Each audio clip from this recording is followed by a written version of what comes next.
Chapter 1: The Diagnosis. A thin band of early morning sunlight filtered through the plantation shutters, casting pale slats of gold across the worn leather couch. Dust particles drifted in the air, catching the light, suspended for a moment before vanishing into shadow. Dylan Murphy lay sprawled on the sofa, one arm draped over the side, fingers grazing the floor. The blanket that had started the night covering him had twisted around his legs, tangled and forgotten. His breathing was deep, steady, the slow rhythm of someone still lost in sleep. Then the shrill, unforgiving buzz of an alarm clock shattered the quiet. His eyes fluttered open, unfocused, his mind clawing its way back from whatever restless dream had held him. A groggy exhale, a slow blink. For a moment he just lay there, staring at the ceiling, disoriented. Then, with a groan, he pushed himself upright. The cold air hit him first. He rubbed at his face, ran a hand through his hair, short, dark, a little too long at the top, sticking up at odd angles. A sigh. Then he reached for his robe, draped over the arm of the couch, and pulled it around his shoulders. The fabric was worn, frayed at the edges, but familiar. Mornings always came too soon. The bathroom light flickered once before holding steady, casting a dull, yellowish glow over the cramped space. Peeling steam stains marked the ceiling. A single towel, stiff from too many uses, hung limp over the rack. Dylan Murphy shuffled in barefoot, the chill of the tile seeping into his skin. He moved with the sluggish, heavy-footed gait of someone who hadn't slept well, or maybe hadn't slept enough. His reflection in the mirror wasn't much of a surprise. Same hollowed-out eyes, same unshaven jaw. 28, but he looked older in this light. He reached for the medicine cabinet, swinging it open with a creak. Inside, a lineup of tiny orange prescription bottles rattled as his fingers thumbed through them. He didn't hesitate, didn't need to check labels. Muscle memory guided him to the right one. A flick of the cap, a shake of the bottle. A couple of pills hit his palm. They went down dry at first, but he bent over the sink, turned on the tap, and washed them back with a gulp of lukewarm water. The faucet dripped, a slow, rhythmic tap against the porcelain. His hands gripped the sink's edge as he exhaled, long and slow. He was alone, had been for a while. No voices called from the other room, no footsteps creaked down the hall. Just him, the medicine cabinet, and the view. He lifted his head, eyes drifting to the small window above the sink. Outside, the city stretched out in steel and glass, a canyon of high-rises and blinking traffic lights. Down below, morning rush hour had begun, horns blaring, pedestrians weaving through crosswalks, people going places, doing things. Dylan just stood there, staring. The rhythmic thunk of the club meeting ball echoed across the driving range, a steady metronome of practiced swings. Dylan Murphy stood near the edge of the turf, feet planted, body loose but controlled. His grip on the driver was firm, familiar. He lined up, exhaled, and swung. Crack! The ball soared, a perfect arc against the pale morning sky, disappearing into the endless stretch of green. He barely watched it land. Another ball, another swing. Same smooth motion, mechanical, almost effortless. Around him, golfers worked through their own routines. A man in a crisp polo and pressed khakis chipped at a pile of balls on the short game practice area, adjusting his stance after every stroke. A teenager, all nerves and tension, hacked at the tee with more enthusiasm than precision. The murmured sounds of conversation and the occasional burst of laughter wove through the air, blending with the distant hum of passing cars. Dylan kept his focus forward. Another ball, another swing. There was something about the repetition, the control, the way everything else faded between each strike. No noise, no thoughts, just the clean, sharp connection of club against ball and the fleeting satisfaction of watching it disappear into the distance. He set up for the next shot. The kitchen was quiet, save for the faint hum of the refrigerator and the dull clink of a spoon against ceramic. A single overhead light cast a weak, yellow glow barely cutting through the dimness. Dylan sat on the counter, one leg dangling, the other bent, foot pressed against the cabinet door. His hair was still damp from a shower, or maybe just sweat. The same robe from the morning hung loose over his shoulders, sleeves pushed to his elbows. A half-eaten bowl of cereal rested beside him, milk going warm, flakes turning soggy. He scooped another bite into his mouth, chewing without interest. On the counter next to the bowl sat a familiar collection of orange prescription bottles. Their white labels, covered in tiny black print, blurred together in the dim light. He picked one up, tapped a few pills into his palm. No hesitation, no second thoughts. He tossed them back, grabbed the carton of milk, and took a long swig straight from the spout, swallowing everything in one go. His face barely changed. No wince, no grimace. Just the same hollow stare, aimed at nothing in particular. The weight of something heavy sat in his eyes, in the way his shoulders slumped, in the slow, mechanical way he chewed his food. A drip from the faucet echoed through the kitchen. The world outside moved on, cars passing, sirens in the distance, people out there doing. But here, in this small, dimly lit kitchen, time didn't seem to move at all. Dylan reached for the pill bottle again. The early morning sun stretched long shadows across the doctor's office, filtering in through half-open blinds. The room was neat, efficient, too clean to feel comfortable. A desk, a bookshelf lined with thick medical journals, framed degrees on the wall. No clutter, no warmth. Dylan Murphy sat slumped in the chair across from Dr. Lyman, fingers drumming absently on the armrest. His foot bounced once, twice, then stilled. The silence between them dragged, thick and expectant. Finally, he exhaled. "I finally got some sleep last night." Dr. Lyman nodded, hands folded neatly on the desk. "That's a good thing." "Yeah, but those drugs aren't easy on my stomach." Dylan shifted, rubbing a hand over his jaw. "I take 3 at night, and I'm out like a light for 6, 7 hours at least. Problem is, I wake up running to the bathroom every other hour, and now I gotta sleep on the couch just 'cause it's closer to the damn toilet." He gave a somber grin, like it was a joke he didn't really find funny. Dr. Lyman didn't smile back. Instead, he reached for a manila folder on the desk and flipped it open, skimming the pages inside, his lips pressed into a thin line. "I got the results back from the blood tests we ran last week." A pause. "They're not good, not at all what I'd hoped." Dylan frowned. "What do you mean?" Lyman met his eyes, voice steady, but the weight of it settled over the room like a slow-moving storm. "The disease isn't in regression like we'd hoped. If anything, it's growing stronger, and your white blood cells are rapidly decreasing in size and quantity." For a moment, Dylan just stared, waiting for the punchline, waiting for the shift in tone. "You're fucking with me." Lyman didn't blink, didn't break. Dylan's chest tightened, stomach hollowing out. The color drained from his face, leaving him pale and unsteady. His hands gripped the chair's arms, knuckles going white. "I wish I could say I was." Lyman's voice softened. "I'm very sorry." Dylan swallowed, throat dry. "So, what happens now? More drugs?" Lyman hesitated, measuring his words. "We're not sure how long you have, but it isn't long at all.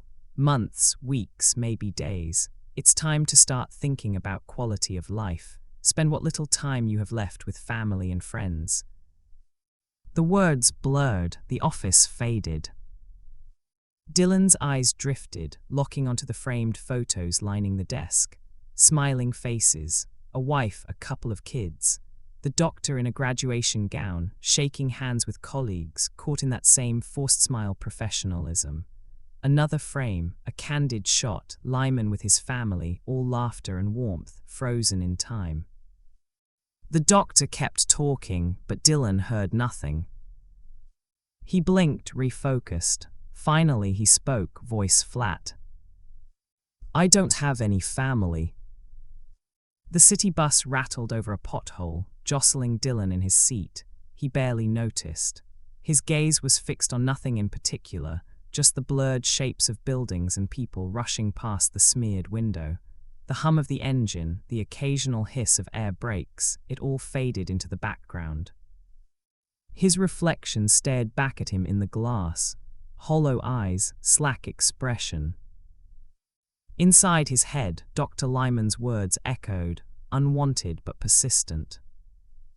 Friends, then, you're considerably past the point for any traditional forms of treatment, chemo or radiation. There has to be something or someone that can make you happy during this time. It's a tough road ahead of you, one best not traveled alone. The bus jolted again. Dylan barely blinked.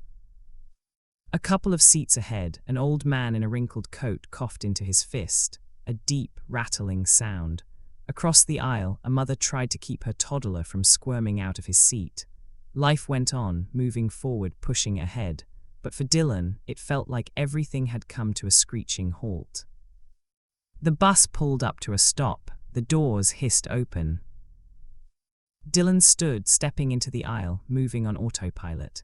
He shuffled down the steps and out onto the sidewalk. The moment his feet hit the pavement, the city swallowed him whole, horns blaring, voices shouting, a blur of movement all around him. He wandered. People passed him in quick strides, their faces distant, their worlds intact. A man in a suit barked into his phone. A barista on break scrolled through her messages. A teenager skateboarded past, headphones in, lost in his own soundtrack. Dylan just walked, no destination, no plan, just the weight of Lyman's words pressing down on him, heavier than ever. The bathtub was empty except for him and the mess he'd pulled in with him. Piles of old photographs scattered across his lap, the porcelain floor, even clinging to the damp curve of the tub's side. Dirty clothes bunched in the corners like forgotten relics, the scent of worn fabric and time-washed memories hanging heavy in the air. Dylan sat with his back against the cold ceramic, legs stretched out, bare feet pressed against the opposite end. The water stains on the ceiling, the flickering light overhead, the chill of the room, none of it mattered. His fingers sifted through the stack of photographs, moving slow, methodical. A kid with scraped knees and a crooked grin. A teenager with shaggy hair and reckless eyes. College years. A blurry shot of a younger him at some party, arms slung around a guy whose name he probably should have remembered. Then her. The photo wasn't staged, wasn't forced. Just a candid moment frozen in time. A young woman caught mid-laugh, head tilted slightly, the soft light making her freckles stand out against pale skin. She was beautiful in that effortless way, like she didn't care if anyone noticed, but he had. His fingers hovered over the image, barely brushing its worn edges. I tend to think that these are the real dark ages. His own voice echoed in his head, words he'd never said aloud but had always felt. No one cares about one another anymore. Everyone's too busy to care. The stack shifted in his hands, a quiet flutter of paper against paper. Everyone's just floating around out there, uncaring and dull. Think about all the times you've passed someone on the street and smiled. Now think about how many times they've ever smiled back. He let out a slow breath, staring at her face, the memory of her pressing into his chest like a weight that would never lift. Dark ages. Then a knock at the door. Chapter 2: Rent and Reality. Sharp, unexpected. The sound jolted through the apartment, snapping him back. He blinked, eyes refocusing, the photo in his hand, the mess around him, the empty quiet of the space beyond the bathroom. The knock came again. Dylan yanked the door open, his grip tight on the handle. Mrs. Rabinovitz stood there, small and shriveled but somehow still taking up all the space in the doorway. Her graying hair coiled into tight rollers, half hidden beneath a scarf, and a faded, mustard-colored nightgown draped over her bony frame. The fabric sagged at the elbows, the pattern long faded from years of wear. Her thin arms shot out, palms up, fingers twitching in expectation. No hello to me, rent. Dylan let out a breath, rubbing a hand over his face. Hello, Mrs. Rabinovitz. Yes, yes, rent, she pressed, squinting up at him. His stomach twisted. I don't have, I'm sorry. The old woman let out a sharp, knowing huff. What else is new? Same story every day. I know you sneak past my door. I hear you, you know. I have ears like cat. Before he could answer, she reached into the pocket of her nightgown, pulled out a crumpled pack of cigarettes, and struck a match with the ease of someone who had done it 1,000 times before. The acrid smell filled the hallway. Dylan sighed. I know, I'm sorry, I am. It's just things are bad right now. Mrs. Rabinovitz exhaled a plume of smoke and tilted her head. Bad? What you mean bad? Lose job. No. She frowned. Then you have money for rent. Dylan exhaled slowly, bracing himself. I'm dying. A beat. Her cigarette paused at her lips. Who? His throat felt tight. He swallowed. Me, I am. The hallway suddenly felt smaller, quieter. Mrs. Rabinovitz studied him, her sharp little eyes locking onto his. She was looking for a lie, some sign of exaggeration. She didn't find one. Dylan couldn't meet her gaze anymore. She took another long drag, then exhaled through her nose. Finally, she waved a hand. Tell you what, when you have rent, you pay me, yes. His chest tightened. He nodded. Yes. She flicked ash onto the floor, then gave a small, resigned shrug. Her version of sympathy. You are good boy. Bad thing happened to good peoples. Dylan let out a breath. I know, thank you. Mrs. Rabinovitz turned, shuffling back down the hall, her slippers dragging against the linoleum. Dylan watched her go, then quietly shut the door behind her. He leaned against it for a long moment, eyes closed. The apartment was silent again. The pub was the kind of place that smelled like stale beer and cheap cologne, its red carpet permanently sticky from decades of spilled drinks and bad decisions. Dim lighting cast a soft haze over the booths and high tops, where a handful of regulars nursed their pints in comfortable silence. At a corner high top, Dylan sat with his two best friends. Jerry, 25, hunched over his ever-present drawing pad, thick glasses slipping down his nose, his scruffy beard giving him the air of a man who both overthought and underprepared for life. His eyes flicked up every so often, tracking a goth girl across the room, before returning to whatever masterpiece he was etching with his blunt pencil. Stephen, 27, was still in his work attire, an accountant's monkey suit, crisp shirt slightly loosened at the collar, sleeves rolled up just enough to seem relaxed but not disheveled. Slick, confident, good-looking in that effortless way that irritated people who had to work for it. They were finishing off a round of draft beers when Dylan spoke. I've been thinking about doing some traveling. Jerry didn't even look up. Why the hell would you want to do that? Dylan smirked. Why the hell would you bring your doodles to the bar, so you could look even more unattractive? Jerry scoffed. They're etchings. Dylan gestured vaguely. You never want to get laid again, do you, on a bomber?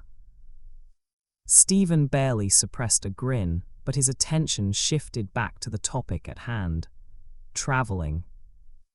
Dylan nodded. Yeah, I figured. I don't have a girlfriend now, probably won't have one for the foreseeable future, and at the moment, I don't have a real job, so what the hey?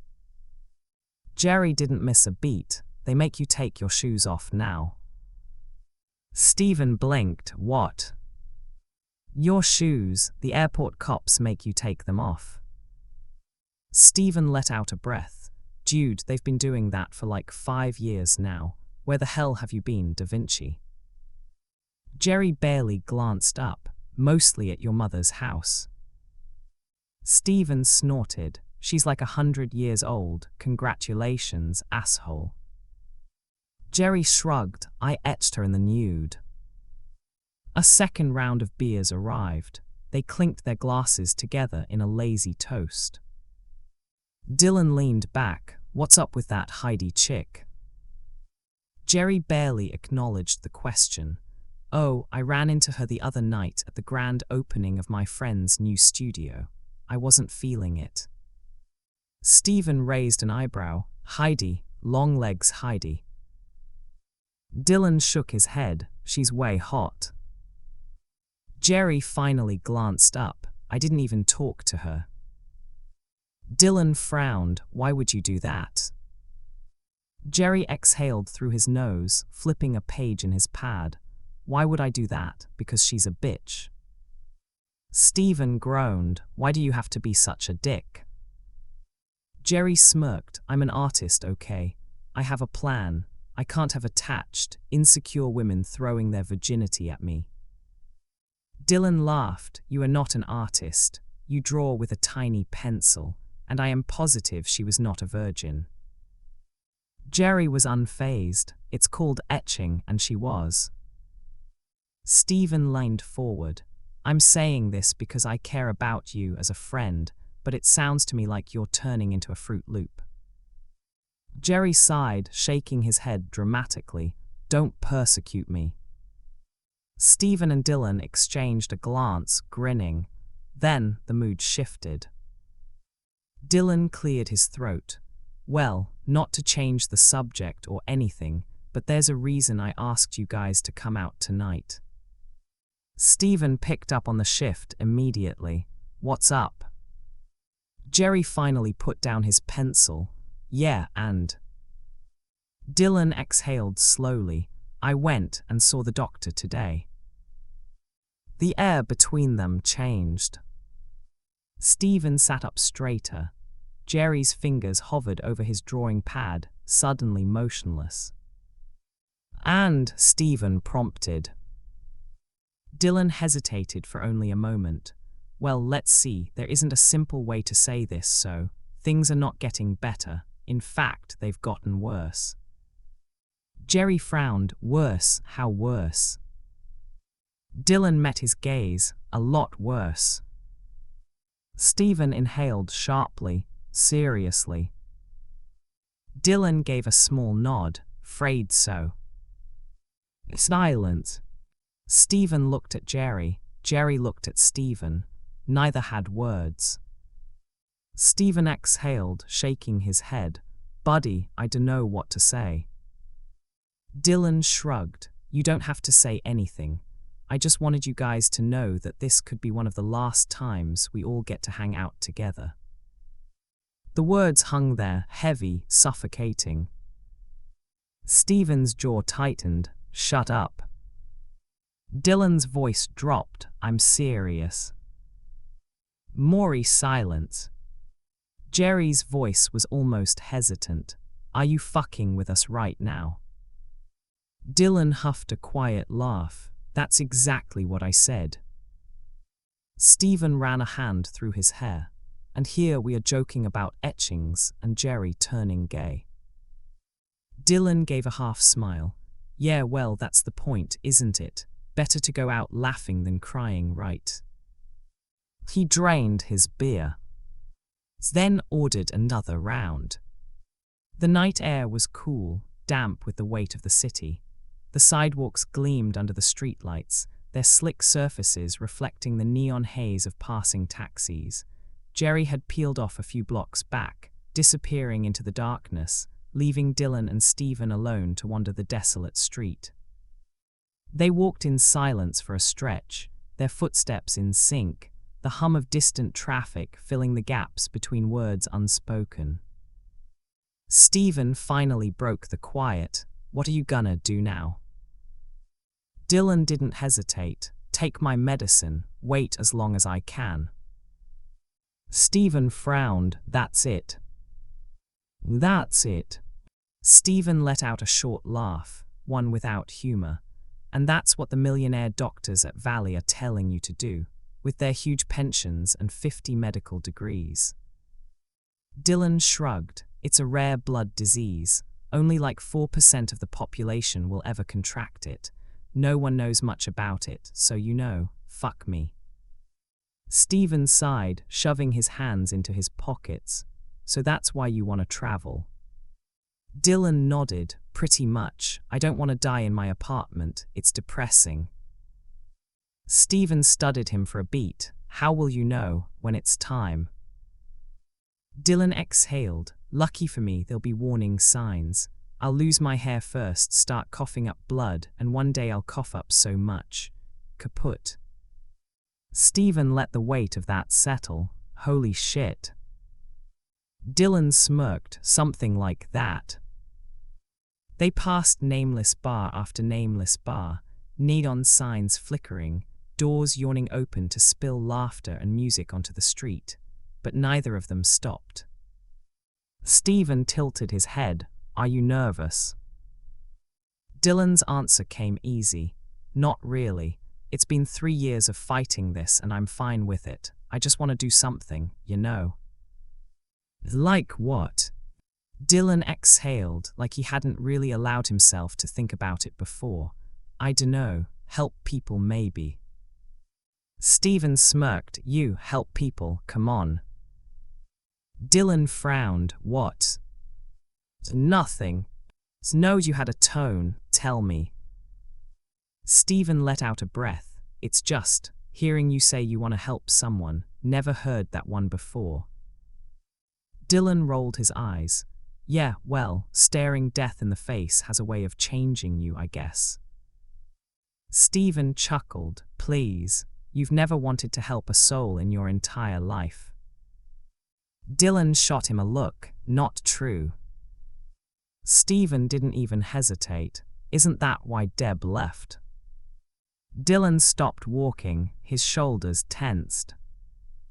That is unfair. Stephen turned to face him, his voice calm but firm.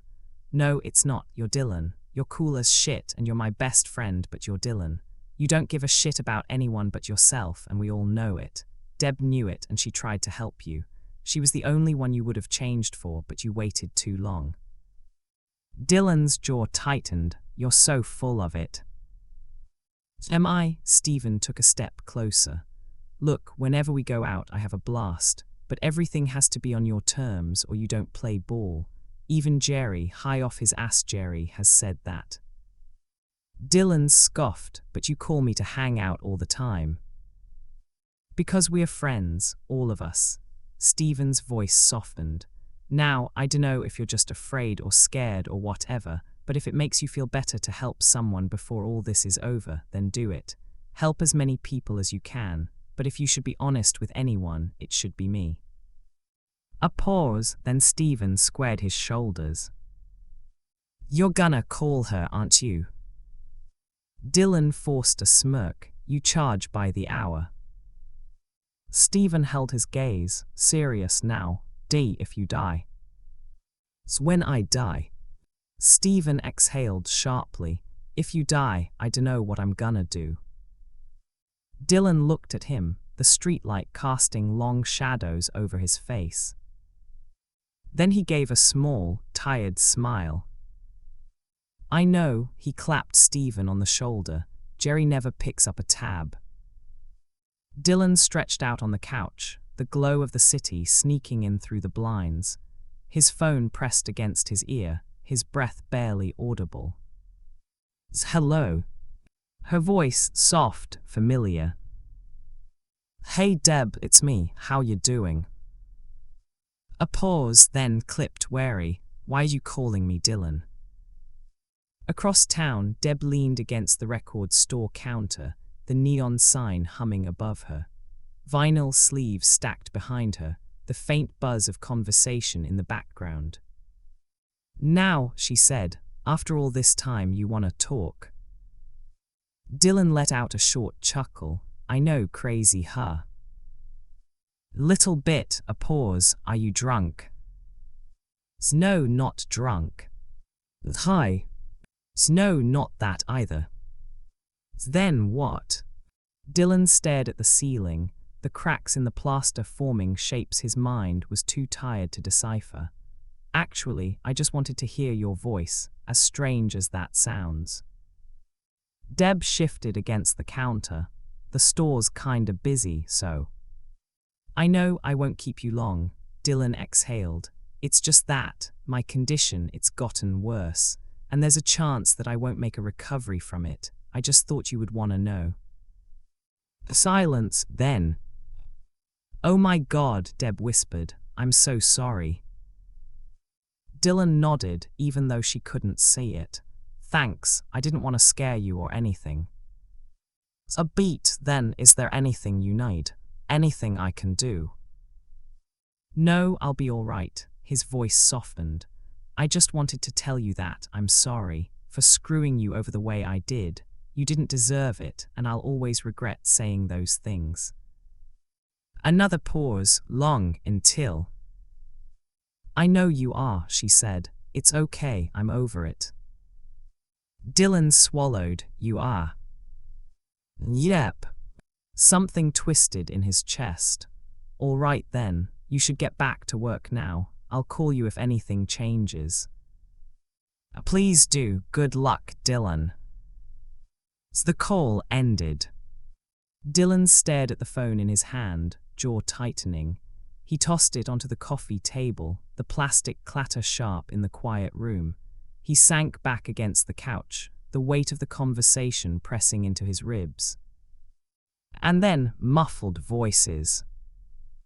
Through the thin walls, raised tones filtered in. A man and a woman. Heated, sharp, words blurred, but the rhythm of the argument carried through. Dylan turned his head, listening. The fight had a pattern, the woman's voice higher, pleading, the man's low, clipped, cutting her off, back and forth, back and forth. Something about it grabbed him. He sat up, pressing his ear to the wall. Chapter 3: Neighborly Encounters. Dylan stayed pressed against the wall, his ear tilted to the argument unraveling on the other side. Their voices, raw, exhausted, bounced through the thin drywall like a radio drama with no off switch. That's not my point, the man's voice tight with frustration. Then what is your point? The woman, sharp, pushing, that you work so hard all day, and that gives you an excuse to not give a shit when you come home at night. Dylan smirked, shaking his head. He'd heard versions of this fight before. In bars, on sidewalks, over the phone in grocery stores. The script never changed. You said that, not me. Oh please, you're a ghost. You leave before me or the kids get up in the morning, and you come home an hour after I put them to bed. A pause, a charged silence. Then the man's voice again, lower now. It's my job. It's a lie, she snapped. You're avoiding your family and you know it. What is it? HM, do you not love us, any of us? Do you even care about your kids anymore? Dylan rubbed his face. A headache threatened at his temples.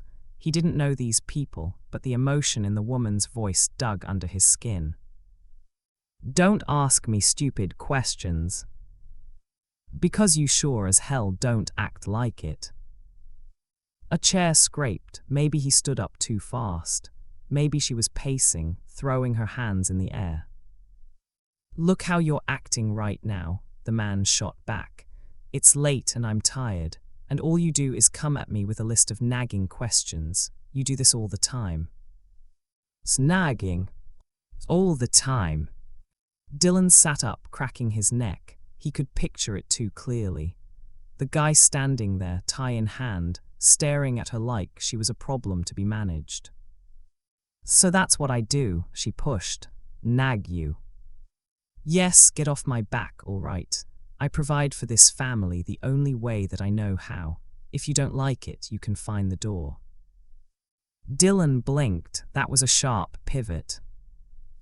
A beat of silence. Then her voice, quieter but cutting, and the kids too, they can just find the door. The man hesitated. You can go, but the kids stay. Dylan exhaled through his nose. Oof. The woman wasn't done. Why, so you can hire some bimbo to watch them all day? Is that what you want? A sharp inhale, like she'd struck a nerve. Just stop talking.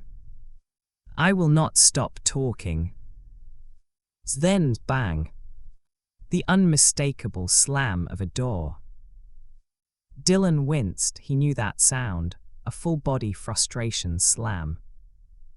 From the other side of the wall, her voice turned muffled, vibrating against the door. You can't avoid this. You have to talk to me. Nothing. Dylan imagined the guy standing in the bathroom, hands braced on the sink, staring at himself in the mirror. Maybe hating himself, maybe not. A soft thud, the sound of her sliding down the door. I know you don't love me, she whispered now, but you love them. You have to love them. Silence. Dylan sighed and laid back down. For a moment, he thought about getting up, knocking on their door, saying something, anything. But what was the point? People fought, people hurt each other. And then sometimes people just left. He turned over on the couch and shut his eyes. Dylan sank deeper into the couch, his arms crossed over his chest. The voices from next door had faded into silence, but their weight lingered in the air, thick as smoke. He exhaled slowly, rubbing his face. He hadn't meant to get pulled in, hadn't meant to care, but something about the woman's voice, the rawness in it, it gnawed at him. His fingers fidgeted with the edge of the blanket draped over the couch. He should have turned on the TV, drowned it all out with late-night infomercials or some rerun of a show he didn't care about. Instead, he just sat there, staring at the ceiling, replaying their words in his head. Do you even care about your kids anymore? If you don't like it, you can find the door. He swallowed hard.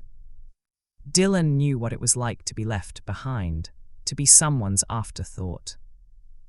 He pulled the blanket over his legs, his jaw tightening. The exhaustion was there, pressing on him, but sleep wouldn't come easy. Not tonight. Rain drizzled steadily over rows of tired, parked cars, each one shining dully under a watery film. Dylan's hands fumbled with a stubborn bike lock as he battled its cold, unyielding metal. The droplets blurred his vision and chilled his skin, making every twist of his wrist a test of will. Just then, the man from last night emerged from the stairwell like a well-practiced actor stepping onto a stage. Dressed to kill in pressed Oxford whites that spoke of purpose and precision, he strode toward his car with an air of quiet superiority. His eyes, cool and calculating, swept over the now-drenched Dylan, and a brief flash of amusement danced across his features. Hey! Dylan paused and turned, hastily wiping the rain from his eyes as if to clear away the discomfort. Hello. The man tilted his head slightly, a wry smile tugging at his lips as he took in Dylan's predicament. Bike stuck. Can't open the stupid lock. Dylan's tone held equal parts frustration and resignation.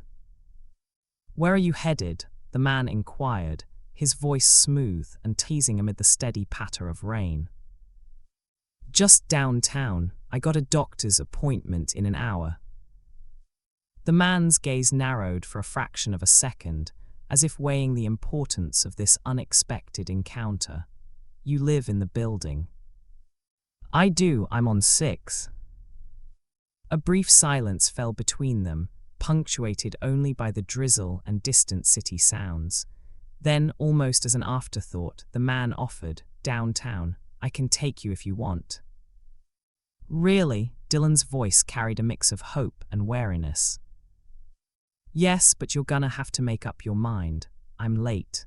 The man's words were brisk, his tone conveying the urgency of his own schedule while still offering a lifeline. Sure, thanks. Dylan's gratitude mingled with the chill of the rain, as he secured the bike lock with a final determined twist.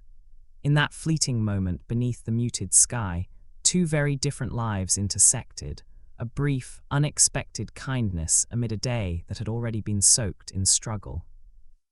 The BMW's leather seat hugged Dylan's damp clothes as he slid inside, the rain now a steady drumroll against the windshield. The scent of expensive cologne and faint traces of cigar smoke lingered in the air, mixing with the sterile chill of the car's AC. Fred adjusted his cufflinks, eyes flicking toward Dylan as they settled into silence, the kind that only two strangers forced into close quarters could share. "You said you were on 6, Fred asked, his voice even, almost conversational. "Yeah, 6:15. It's end of the hall." "Exactly." Fred smirked, nodding. "No shit, you're my neighbor." Dylan glanced at him, surprised. "Really?" Fred chuckled. "I've never seen you before." "I kind of keep quiet. I don't have a whole lot going on." Dylan rubbed his palms together for warmth. Fred shifted lanes with the ease of a man used to control. "What do you do?"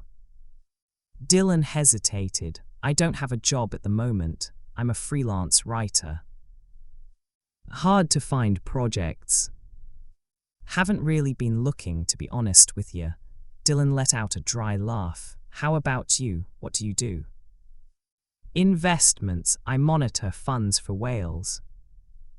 Dylan squinted. "The fish?"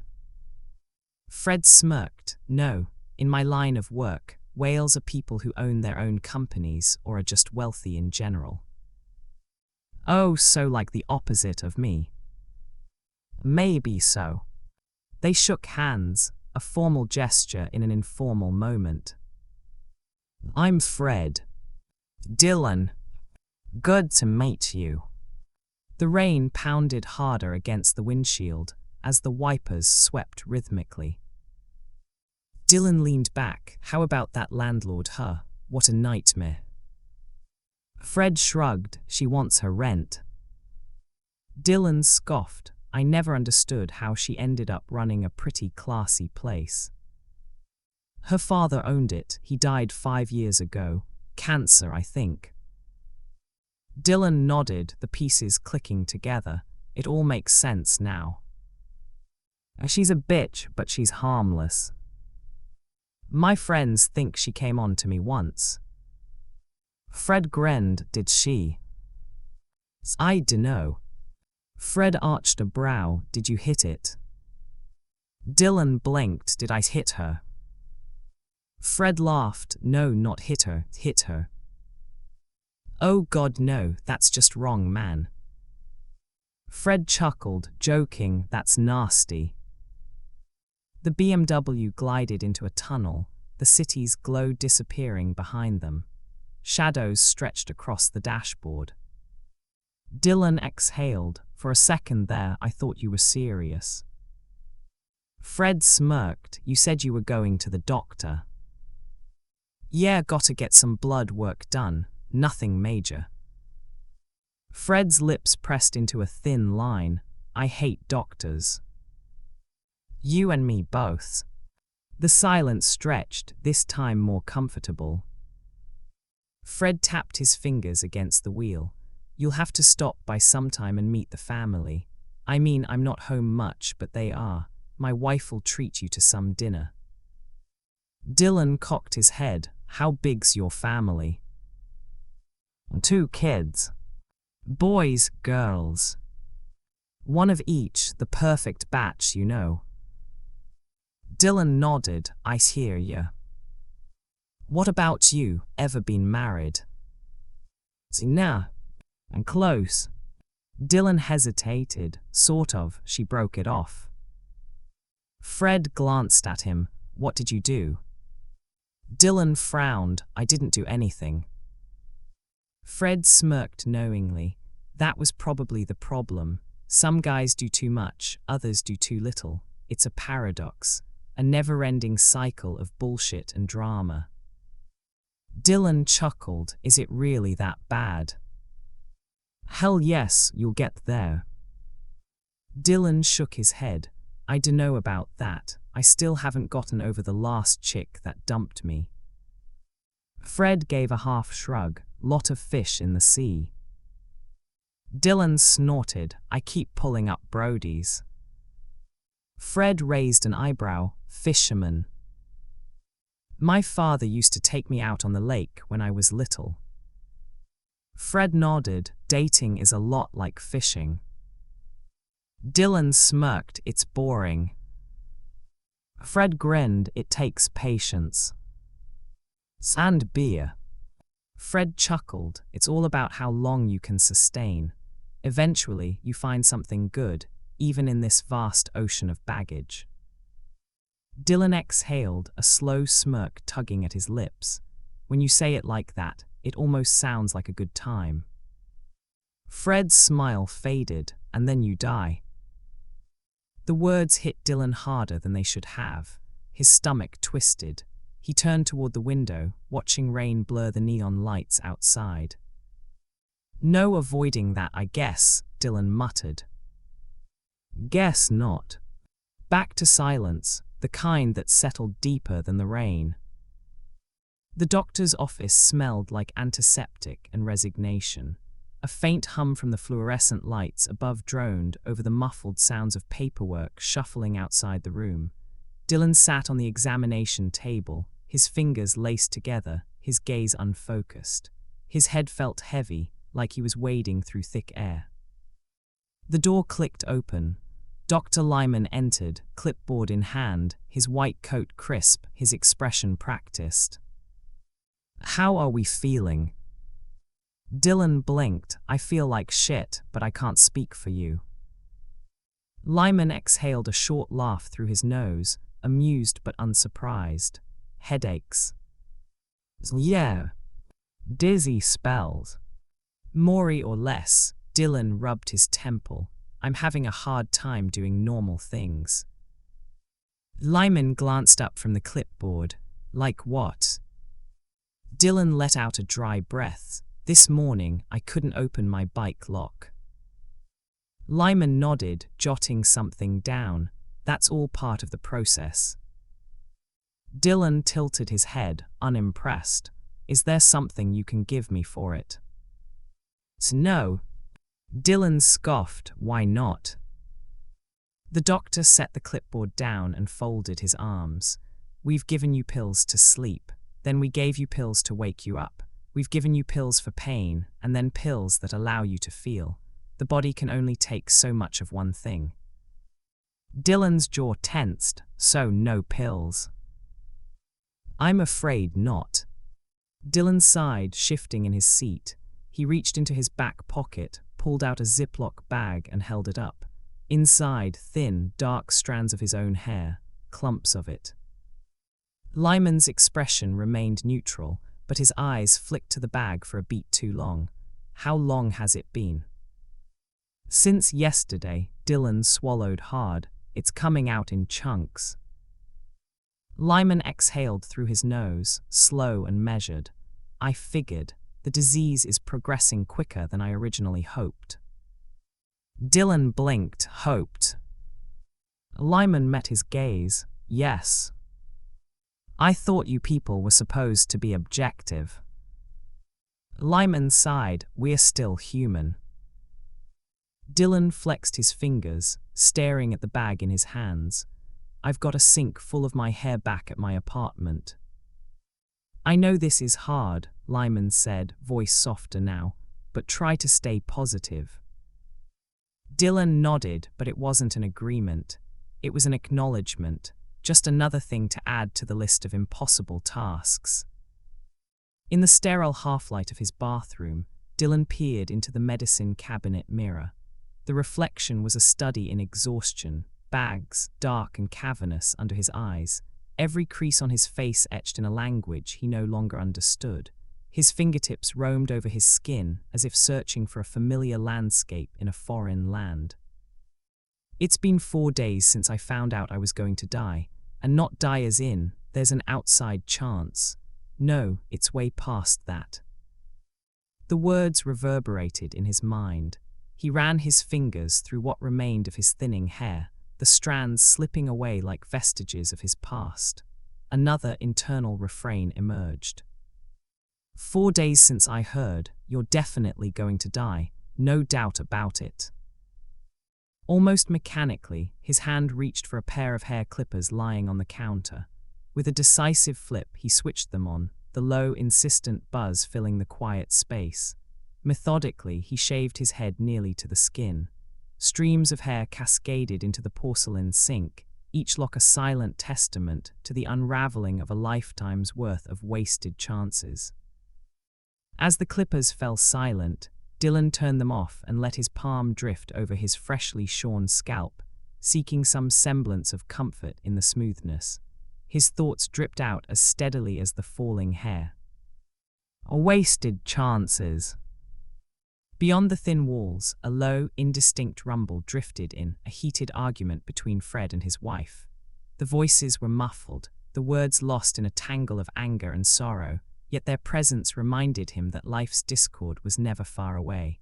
Dylan listened, unable to catch a single word, as the distant sounds underscored the solitude of his own fading world. Chapter 4: A New Look. The bell above the door jingled as Dylan stepped inside. The shop was a mess of mannequin heads, each topped with a different version of someone else's identity. Blunt cuts, cascading curls, auburn waves, hundreds of possibilities balanced on plastic necks. A few customers loitered, idly fingering strands of synthetic hair, but nobody paid him any mind.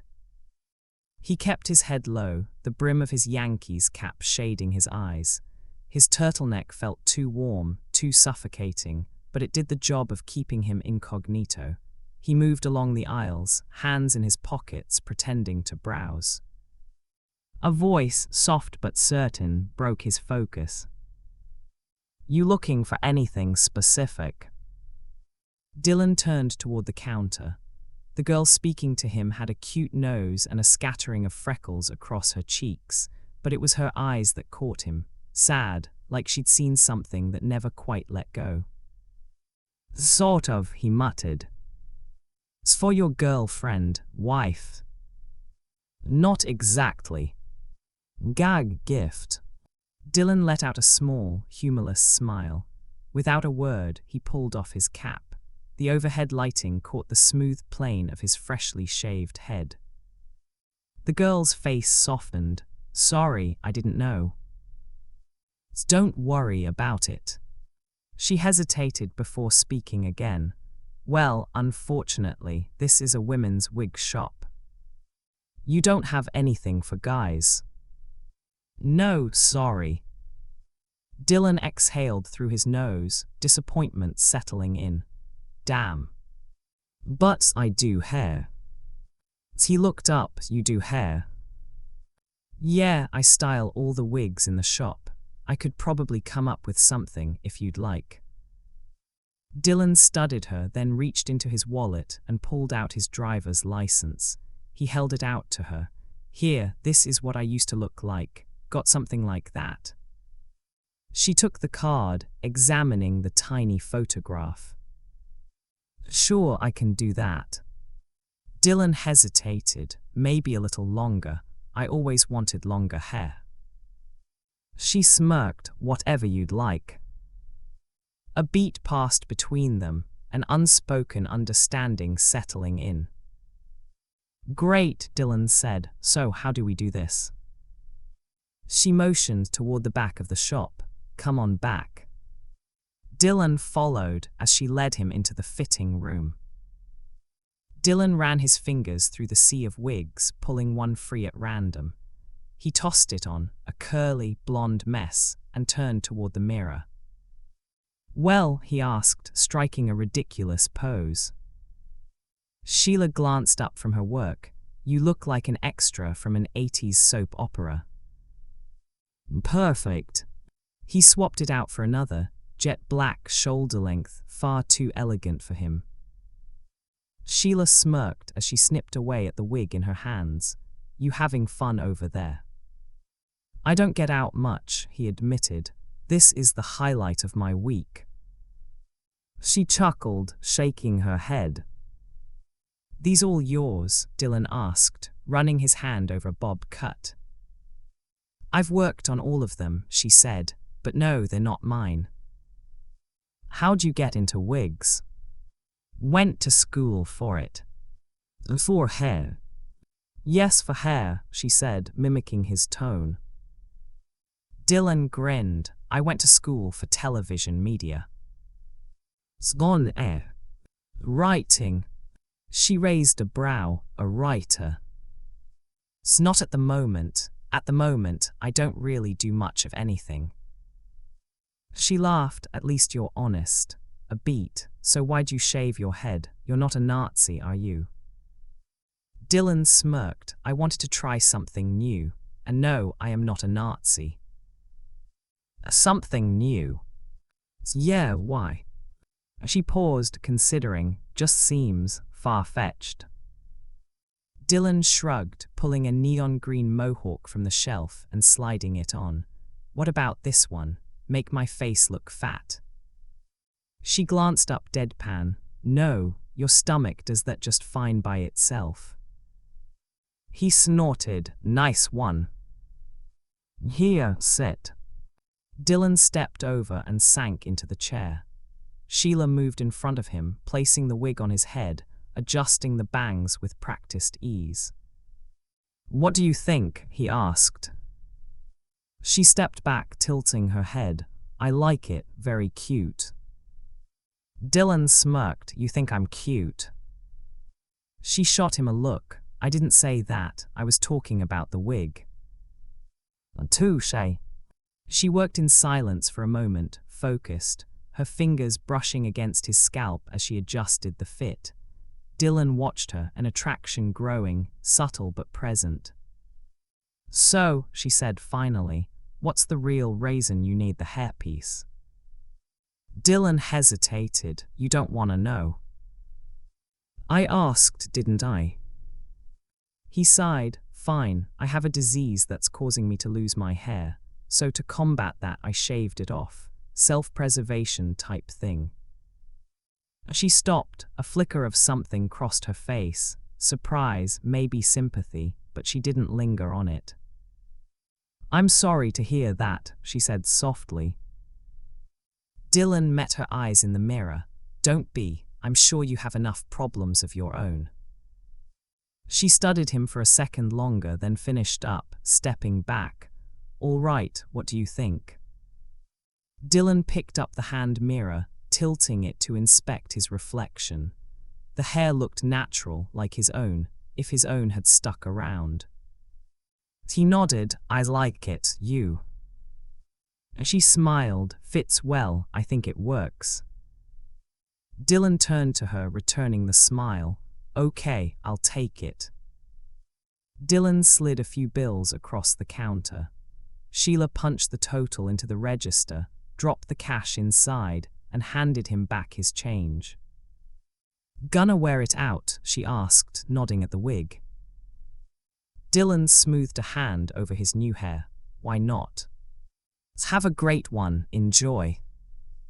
He lingered, tapped his fingers on the counter. Can I ask you something? She raised a brow. Sure. Would you like to grab a cup of coffee sometime? Maybe some pie? Her lips curled in amusement. Pie. I know a really good place, not far from here. She hesitated, looking him over. Dylan pressed on. I won't bite. I just want to thank you for helping me. It's my job. I know it is, but, he exhaled, smirking. I see you're gonna make this difficult on me. Sheila folded her arms. When? Dylan blinked, caught off guard. How about Friday? A pause, then, Friday is good. Dylan grinned. Great, I'll see you then. Sheila gave him a small nod. Bye. Bye. He turned for the door, then hesitated. Over his shoulder. I'm Dylan, by the way. Sheila smirked. Sheila. Dylan repeated it under his breath as he stepped outside, rolling the name around in his head. Sheila. A new wig, a coffee date, and for the first time in a long time, a little spring in his step. The apartment lobby pulsed with chaos, red and blue lights flashing against the glass doors, casting jagged streaks across the walls. Police officers murmured into radios, EMTs moved with precision, and the air smelled faintly of antiseptic and rain-soaked pavement.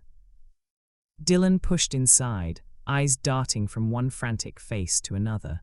Residents loitered in clusters, draped in bathrobes, whispering behind cupped hands. Some watched with quiet dread. Others simply stared, like this was just another chapter in the long, inevitable book of city life. A murmur spread through the crowd, then movement. 2 EMTs descended the stairwell, maneuvering a stretcher with grim efficiency. The body was zipped tight in a black bag. No struggle, no protest, just silence. Dylan's throat felt thick. Who was it? A woman in slippers and a sagging cardigan answered, without looking at him. Mrs. Rabinovitz. Dylan exhaled, hands finding his pockets. He let the weight of the news settle in. Mrs. Rabinovitz, the old woman who yelled at kids for running in the hall, the one who always carried a plastic shopping bag filled with God knows what, the same woman he once saw slipping extra bread to the pigeons by the bus stop, muttering that they deserved to eat too. Gone just like that. The crowd started to thin, people retreating to their apartments, shaking their heads, whispering, "What a shame, what a shame." Dylan stood there a moment longer, watching as the black bag disappeared into the flashing night. Chapter 5: Connections and Conflicts. Dylan fumbled the key again, metal scraping against metal before slipping out of his fingers. It clattered to the floor, his hands wouldn't stop shaking. Another symptom, another reminder. Then, "You must be Dylan." The voice came from behind him, smooth, friendly. Dylan turned, heart kicking once before settling. A woman stood in the doorway of the next apartment, 2 young kids peeking from behind her legs. "You scared me," he said, bending to retrieve his key. "Sorry," she stepped forward, offering a tight-lipped smile. "I'm Blair, Fred's wife, your neighbor." "Fred's wife, of course." Dylan straightened, sizing her up without making it obvious. Blonde, mid-30s, wearing a casual sweater and jeans. Attractive, but in that mom-next-door kind of way. The kids, 1 boy, 1 girl, clung to her out of habit, watching Dylan with quiet curiosity. "How did you know my name?" "Fred told me about you." She tilted her head. "It's been, 5 years?" "I'm a bit reclusive." "No worries, just thought I'd say hello." She gestured to the kids. "Oh, and this is Katie and George." Dylan nodded at them. "Hey, guys." They gave him shy, hesitant smiles. Blair shifted, arms folding loosely. "Did you hear about Mrs. Rabinovitz?" "Yeah. Sad, isn't it?" Dylan shrugged. She was really old.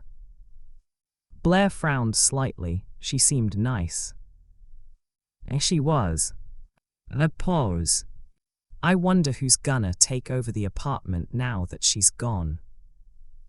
Dylan glanced toward the vacant door, its brass number plate still fixed to the wood like a gravestone. "Doesn't matter to me." Blair blinked. "Sorry. I mean, I won't be living here much longer, so it doesn't affect me." Her brows lifted slightly, moving. Dylan hesitated. "Not exactly." "What does that mean?" He shook his head. "Nothing, just a relocation." Blair studied him for a beat, then let it go.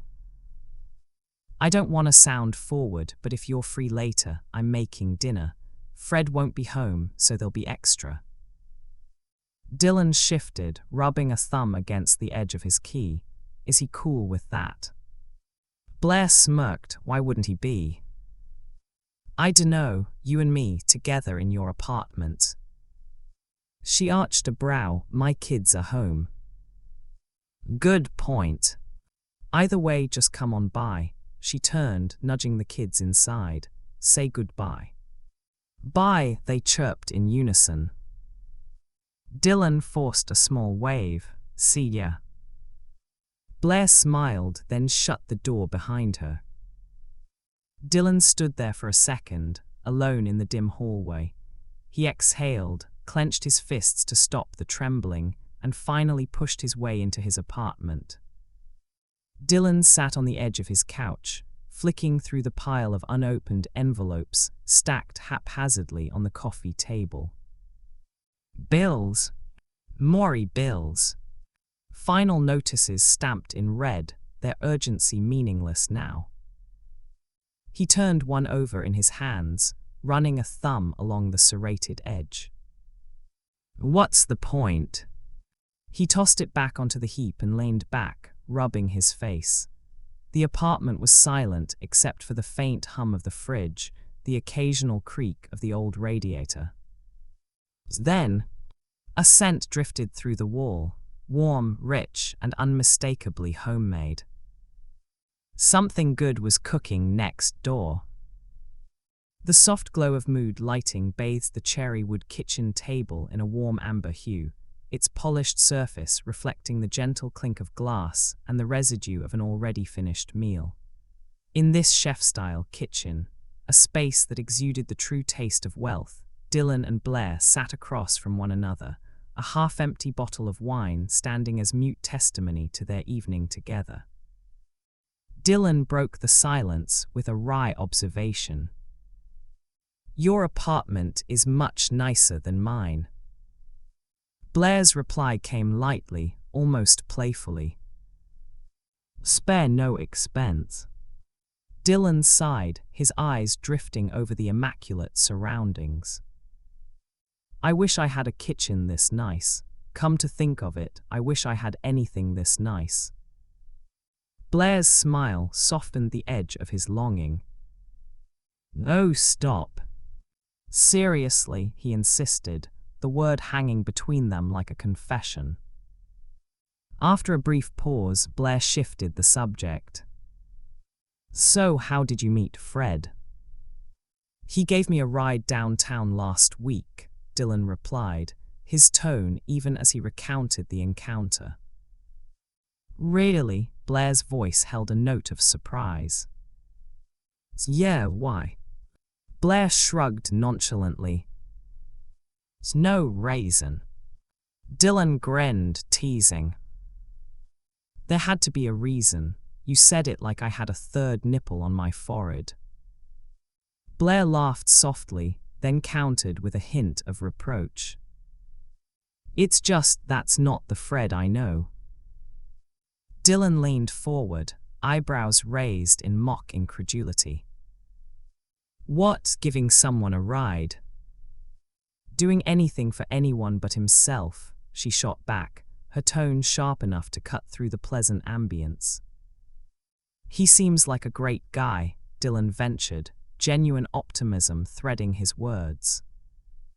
You don't know him like I do, Blair replied firmly.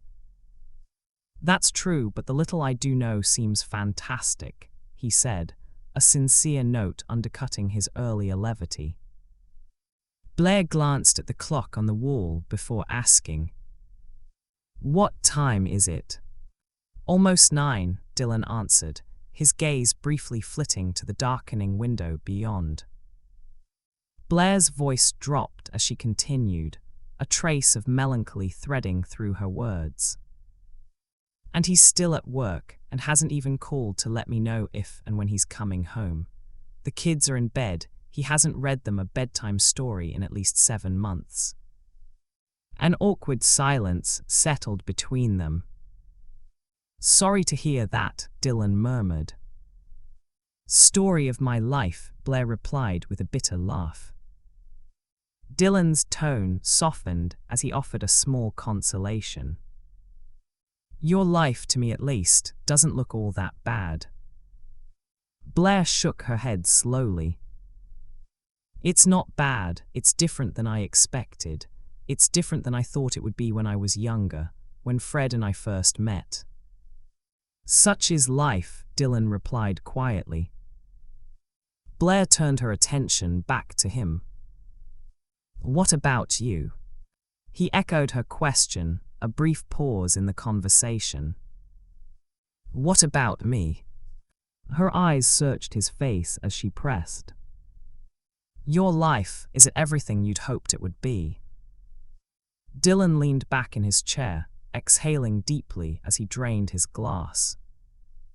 Me, I never hoped for much. I just played the cards I was dealt. Blair regarded him thoughtfully. That's an interesting way of looking at it. For me, it's the only way, he said, his tone a blend of resignation and honesty. A shadow passed over Blair's features as she spoke softly, almost in a whisper of remembrance. Sad, he used to be so endearing. The things he would say to me, the way he looked at me from across the room. What happened? Dylan asked, his concern evident as he leaned in closer.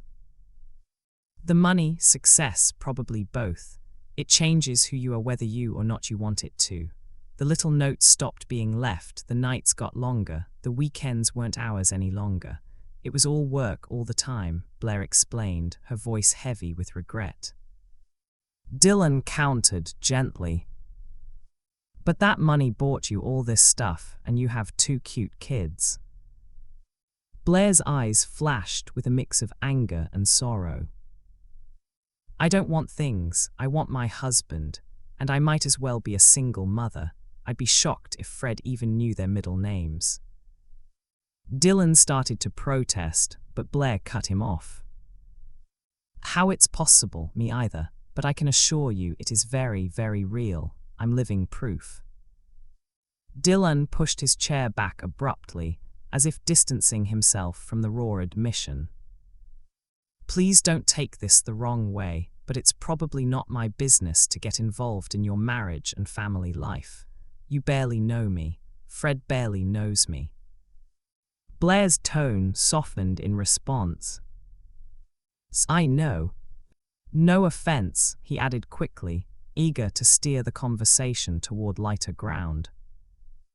Blair offered him a small smile, then asked, Get enough to eat? Plenty, thanks. I should get going, Dylan replied, glancing at the clock with a hint of reluctance. I'll start the dishes. Can you find your way out? Blair called after him, her voice light and teasing as if to puncture the heaviness of the conversation. Sure, Dylan answered with a warm smile, rising to leave. At the door he paused and almost impulsively said, I'm Dylan, by the way. Blair's eyes crinkled in amusement. Blair. He repeated it softly, as if savoring the sound. Great, Blair. Stepping out into the night, Dylan carried with him the bittersweet aftertaste of shared truths and quiet confessions, a fleeting interlude in lives defined by both fortune and failure. Dylan lay on the sofa, eyes fixed on the ceiling, his fingers laced over his chest. The blankets draped over his legs had long lost their warmth, but he barely noticed. Sleep wasn't coming. From the other side of the wall, muffled voices surged and dipped, a rising tide of tension spilling into the silence of the night. The words were indistinct, blurred by drywall and distance, but the tone told the story well enough. Fred and Blair. His eyes flicked toward the clock, 2:32 a.m. The argument swelled, a sharp burst of sound, something slamming against a hard surface. Blair's voice cut through next, angrier now, more desperate. Fred's followed, lower, controlled, the kind of voice that didn't have to yell to be dangerous. Dylan exhaled slowly. Not my business. His own words from earlier echoed back at him. He'd meant them. Still did. but now, lying here in the dark, listening to the cracks forming in someone else's world, he felt the weight of it in his chest. Another thud, a short, sharp yelp. His jaw tightened, his fingers gripped the fabric of his shirt. Then silence. Dylan turned his head toward the wall as if he could see through it. The quiet stretched long, too long. He forced himself to roll onto his side, yanking the blanket over him, squeezed his eyes shut. Not my business. And yet, his pulse thrummed against his temple, in sync with the heavy quiet next door. The pub pulsed with the raucous energy of the afterwork crowd. Stumbling in groups, they commandeered the bar with their loud laughter and clinking glasses, their reverie mingling with the low hum of conversation. At the far end of the bar, Dylan sat alone, his eyes roving over the throng as if searching for something elusive. He wasn't expecting company, not tonight. Without warning, Fred appeared. He walked up the bar, his polished Oxford shirt and unassuming demeanor belying a subtle weariness. Fred ordered a scotch, and as his drink arrived, he unfastened his tie, the fabric slipping from his grip. It was then that he noticed Dylan sitting only a few feet away. "Hey," Fred called out. "Howdy," Dylan replied, his tone light yet laced with a hint of curiosity. "Come here often," Fred teased. "Are you flirting with me?" Dylan shot back with a wry smile. "No, asshole," Fred retorted, the corners of his mouth twitching in amusement. "Yes, I come here quite a bit, but I don't kiss on the first date," Dylan quipped. "Smartass," Fred said, raising his glass in a mock toast. "Here's looking up your address." They drank in silence for a beat, and Dylan edged closer, drawn by the unexpected warmth in Fred's banter. "How about you? Do you frequent this shitty place?" Dylan asked, his eyes gleaming with playful defiance. "Me? No, just had a rough day, and I wasn't ready to go home to face the Grand Inquisition," Fred replied, his tone mixing cynicism with resignation. "I hear ya. No, I don't think you do." "Literally, I hear you," Dylan insisted, a grin tugging at his lips. "You can hear us?" Fred asked, feigning incredulity. "Unfortunately, yes." "Why'd put your ear to the wall or something?" "Only once." Fred leaned back, smirking. "You ever hear us having sex?" "Do you ever have sex?" "Got me there," Fred admitted with a chuckle. At that, Dylan flagged down the bartender for another round. When the drinks returned, Fred's eyes flickered over Dylan's head. "Your hair looks different." "Just venturing out, trying new things," Dylan said, a note of self-deprecating humor in his voice. "How's that working out for you?"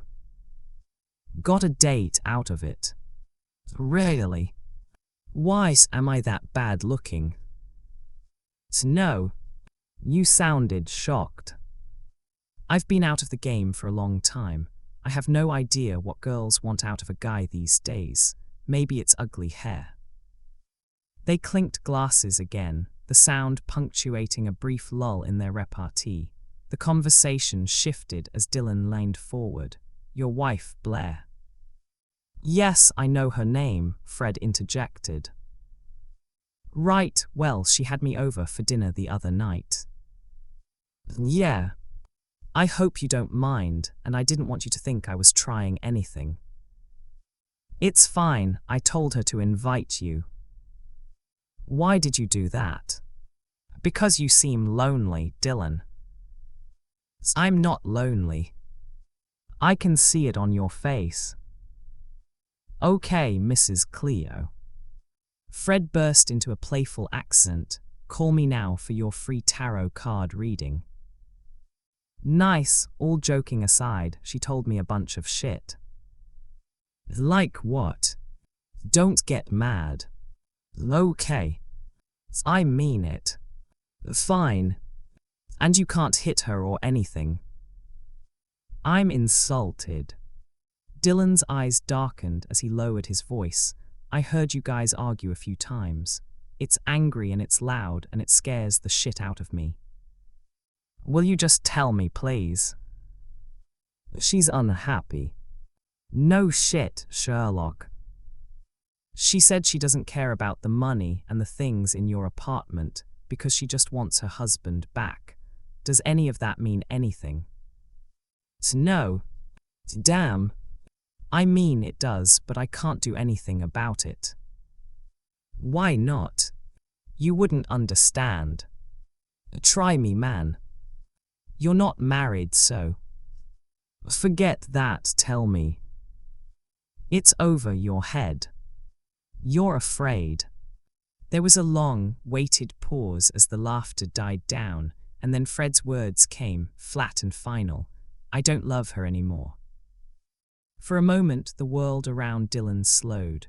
The words landed like a sledgehammer, reverberating in the quiet spaces of his mind. He leaned back, the taste of the beer suddenly bitter, and sipped in silence as the noisy pub spun around him, a chaotic backdrop to a moment of unanticipated gravity. Chapter 6: Pie and Pills. Dylan's breath hitched as he stared at his reflection, his face pallid under the flickering fluorescent light. The streaks of red on the mirror stood out like warnings, each tiny droplet blooming against the glass. His pulse thundered in his ears. He swallowed hard, testing his throat. Raw, burning, a metallic taste coated his tongue. He sniffed, blinked rapidly. Maybe it wasn't real. Maybe the alcohol had messed with his head. But the blood was still there. His hands gripped the edges of the sink, knuckles whitening. He coughed again, harsher this time, his body convulsing as another spatter of red splashed against the porcelain. Shit, his voice came out hoarse, barely audible. He staggered back, his shoulder hitting the doorframe. His mind ran through possibilities, ulcers, something minor, something fixable. But deep down, a darker thought gnawed at him. This wasn't the first time. His legs felt unsteady beneath him. He pressed a hand to his stomach, willing the nausea to settle. It didn't. A cold sweat broke out on his skin, the room suddenly too small, too bright. He needed air. Dylan wiped his forearm against his shirt again, as if erasing the evidence would make it untrue. But nothing changed. The truth was there, staring back at him in vivid crimson. Sheila smirked as she speared another bite of pie, her fork scraping against the ceramic plate. Dylan watched her, his fingers tapping absently against his coffee cup. A silence stretched between them, not uncomfortable but heavy with something unsaid. She was studying him now, eyes flicking across his face like she was trying to figure out a puzzle. Dylan met her gaze, but only for a second. He wasn't good at holding eye contact for too long. It made him feel exposed, like someone was peeling him open. She finally spoke, so what do you actually do? Dylan exhaled, leaning back against the worn booth. You mean for work? She nodded. He let out a short laugh. Nothing at the moment. Sheila arched a brow, by choice. By necessity, he said, shrugging. Health stuff. Her expression shifted, curiosity, maybe a flicker of concern, but she didn't press. Instead, she took a slow sip of her coffee, as if weighing whether or not she wanted to go further down that road. Dylan appreciated that. Most people either pried too much or avoided the subject completely, like sickness was contagious through conversation. He picked at his napkin, tearing little pieces off. I used to do some freelance work, odd jobs, nothing exciting. Sheila tilted her head. But you want more than that, right? Dylan hesitated, then gave a half smile. Wanting something doesn't mean you get it. That's a depressing way to look at things. He chuckled. I'm a realist. Sheila shook her head, but there was amusement in her eyes. Maybe that's what's interesting about you. You don't sugarcoat anything. Dylan smirked, or maybe I'm just an asshole. She laughed, shaking her head as she nudged her plate toward him. Here, finish mine, I'm full. Dylan didn't argue. He picked up his fork, taking a bite. The taste was warm, rich, and just sweet enough. Best pie in the city, he murmured. Sheila watched him, her lips curving into something small but genuine. Yeah, she said quietly. Maybe. Dylan stood in the low light of his cramped kitchen, his eyes fixed on the blinking answering machine. The device's little red light pulsed as if impatient for his attention. With a heavy hand, he pressed play. Jerry's drunken ramble filled the silence first, his voice slurring through the static. Hey man, it's me. I'm so drunk right now, and I was just thinking about you. Hope you're still around, hope you're still alive. Hit me on the cell. A dissonant bar track played faintly in the background, blending with the message as if it were all part of one long, endless night. Dylan shook his head and with resigned precision swallowed down his horse pills, trying to quiet the rising tide of nausea. Before the next message could fully settle, a new voice cut through. Hello Dylan, this is Bari with American Debt Collectors. I need to speak with you in regards to your last American Express past due letter. Please call me immediately at 555. Dylan didn't let the message finish. He pressed the erase button, silencing Bari's urgent tone before it could burrow any deeper into his thoughts. Then came Deborah's voice, soft and tremulous, laden with a regret that made his heart ache. Hey Dylan, it's Deborah. I was calling to see how you were. After we talked, I felt terrible because I know it must have come across as if I don't care. And I do. I guess we've been through too much to treat you that way and I'm sorry. Please call me. I'm praying for you. Bye. For a long moment, Dylan stared at the machine, his throat constricting as tears welled in his eyes. The messages were a chaotic litany of fragments from a life that felt increasingly out of his control. With a sharp exhale, he picked up his glass of water and hurled it at the sink. The porcelain shattered into jagged pieces that scattered across the linoleum like broken promises.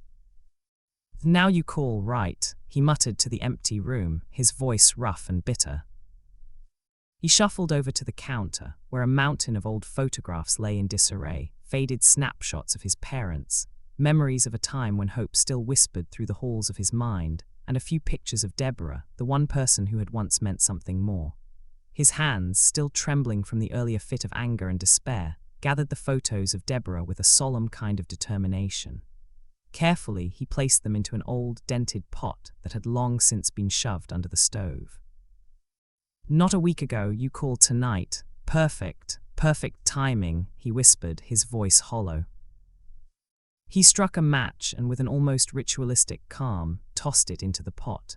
The paper-thin images crackled and began to burn, the edges curling into blackened ash.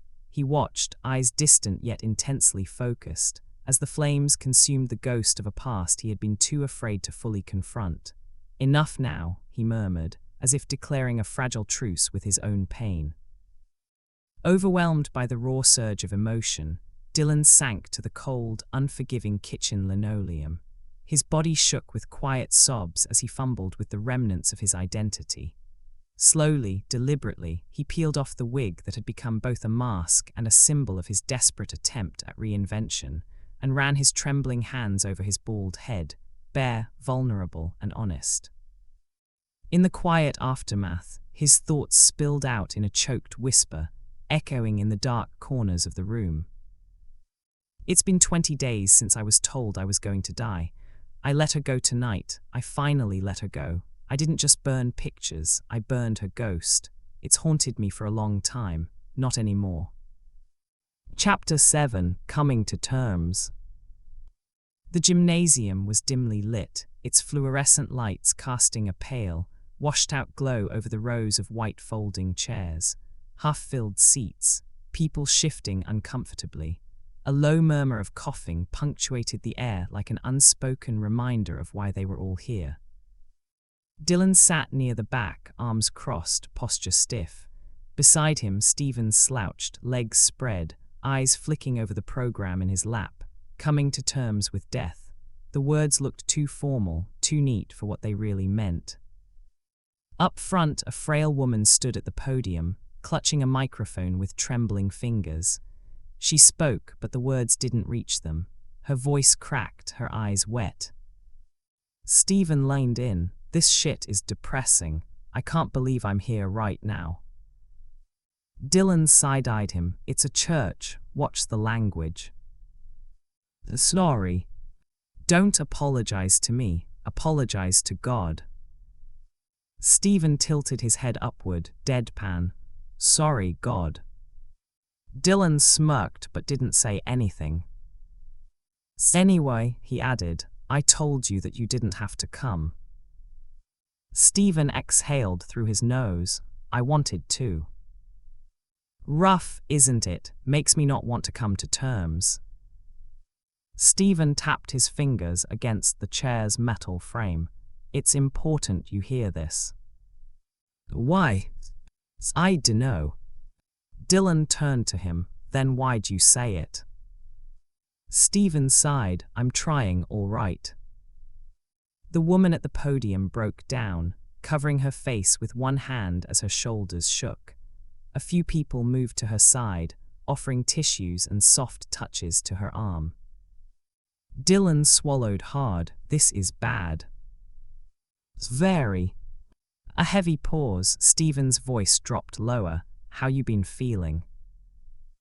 Dylan forced an easy shrug. Fine. Throwing up yet? Not yet.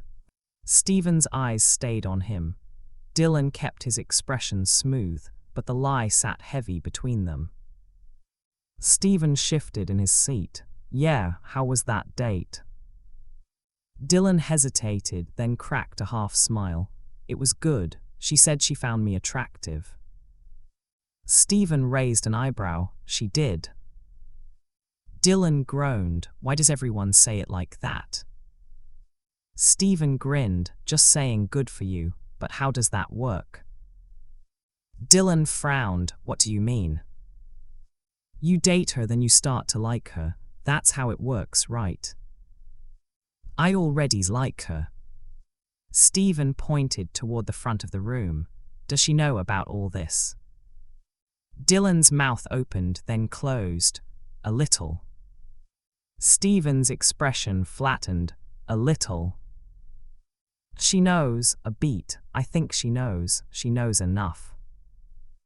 Oh my God. What? You have to tell her, man. You have to be honest with her. What if she really starts to like you and... Dylan cut him off. And what? I die. Stephen's jaw tensed. Yeah. Dylan exhaled sharply, eyes fixed forward. The woman at the front was being comforted now, people patting her back, hugging her. Then I dunno what I'm gonna do, he said quietly. I have no clue. I'm still, coming to terms. The room filled with applause as the pastor stepped up to the microphone, his voice calm, steady, rehearsed. Stephen frowned. I don't want anyone to hug me. Dylan almost laughed. You're not the one who's sick. Stephen made a face. Still, I hope I don't catch anything in here. Dylan shook his head, grinning despite himself. You're so retarded. The gym buzzed with the rhythmic hum of treadmills, the clank of weights, the occasional grunt from someone pushing their limits. The air smelled of rubber, sweat, and overpriced protein powder. Dylan and Jerry jogged side by side, sneakers slapping against the belt in uneven sync. Jerry was already breathing hard, his face a shade redder than before. I was thinking, Jerry huffed, you should take up a new hobby. Dylan didn't look at him, like painting. Or drawing, Jerry said. I think you might be good at it. Plus, it'd get your mind off all the garbage surrounding you these days. Dylan wiped sweat from his brow. I'm not surrounded by garbage, and paint is for homos. Jerry's head jerked toward him. No, it's not, I'm not gay. Dylan smirked, that we know of. Jerry rolled his eyes, you know what I mean. Dylan let the moment stretch, then nodded. I know you're trying to help. He reached over and gave Jerry a firm pat on the shoulder. Jerry winced. Jesus, how much water weight did you just slap out of me? Dylan smirked, adjusting his pace. Jerry, on the other hand, was struggling. He wiped his forehead with the bottom of his t-shirt, exposing a pale stomach that had seen one too many beers. How fast are these set to? Jerry asked, breathless. I feel like a damn racehorse. Dylan barely glanced at the screen. You're on 4. Jerry blinked. Is that good? Dylan snorted. Not really, no. Jerry glanced around. Everywhere he looked, lean muscle, toned arms, people lifting weights like it was second nature. He exhaled. Steroids, all of them. The low hum of conversation, clinking glasses and bursts of laughter filled the dimly lit comedy club. On stage, a comedian delivered a punchline and the room erupted. Dylan and Sheila sat close, their shoulders touching, their laughter blending with the crowd. For a moment, Dylan wasn't thinking about doctors or debt collectors or the clock ticking down inside him. Just her, just this. The park was quiet, the late afternoon sun casting long shadows across the grass. They sat on an old wooden swing, its rusty chains creaking as they swayed back and forth. Sheila rested her head on Dylan's shoulder, her fingers curled lightly around his arm. Comfortable? Dylan asked, his voice low. Sheila breathed in. I am. That's a good thing. Very. She lifted her head, looking at him.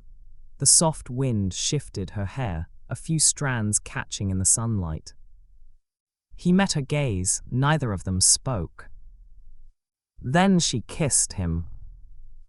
Chapter 8: Broken Promises.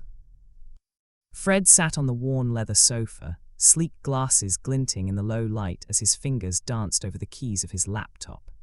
Across from him, Blair lounged with a magazine in her hands, her eyes skimming the glossy pages with an air of detached melancholy. The apartment's quiet hum of modern life, faint music from a turned-on radio, the occasional clack of a keyboard, served as a fragile backdrop to the tension simmering between them. Breaking the silence, Fred stated, I want you to know I have to travel next week. I leave Sunday night. Blair's gaze lifted from her magazine, cool yet guarded. When are you back? Fred's tone was even, resigned almost. Friday night. Blair's voice carried a note of disappointment and worry. What about George's birthday party?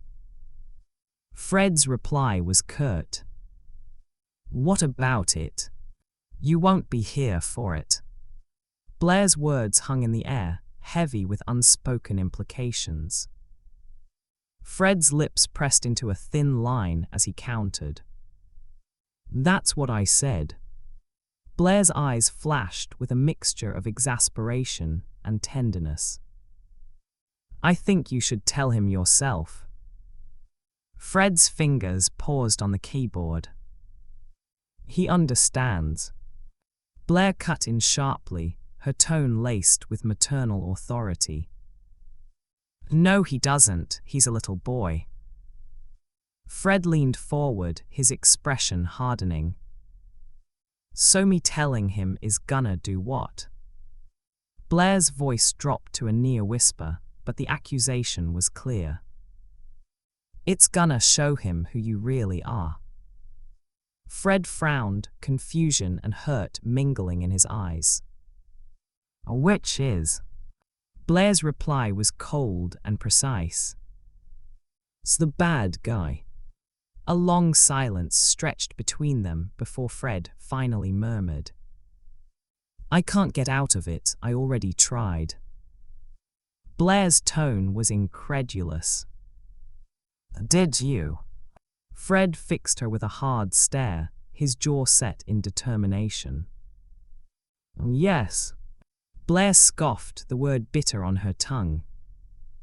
Bullshit. Without another word, she rose and moved toward the kitchen, her departure punctuating the growing gulf between them. Fred's voice followed, edged with desperation. You know I don't understand what you would have me do. Quit my job, sit home with you and kids all day and watch opera. Blair's response was terse. No. Fred's frustration peaked as he pressed. Then tell me. She stopped in the doorway, turning to face him with a plea hidden in her eyes. I want you, Fred. I want everything you promised me when we got married, or do you not even remember that? His features twisted with a mix of pain and resignation. I hate it when you talk like that. It makes me feel so very little. Blair's lips curved into a sad, rueful smile. Good. Fred rose from his seat, the tension in his body taut as he stepped toward her. Maybe we need to end this. Her eyes widened in disbelief. What are you saying? Fred's voice grew firm, a quiet inferno in its intensity. It might be better for all of us. Blair's tone, sharp as broken glass, cut through the charged silence.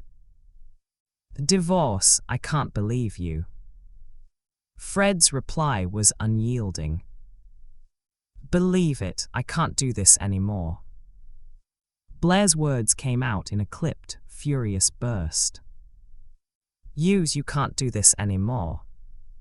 Fred's eyes blazed as he finally unleashed the pent-up fury. Yes, I'm done. Blair's voice softened momentarily into a desperate inquiry.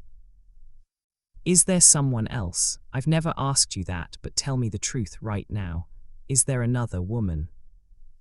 Fred shook his head slowly, his answer firm. No, there's no one. Her eyes filled with tears, betrayal mingling with sorrow. You must really hate me. Fred's tone was low, almost regretful. I don't hate you, but right now, I sure as hell don't love you. Blair's tears fell freely as she sank back into the sofa, her heart breaking.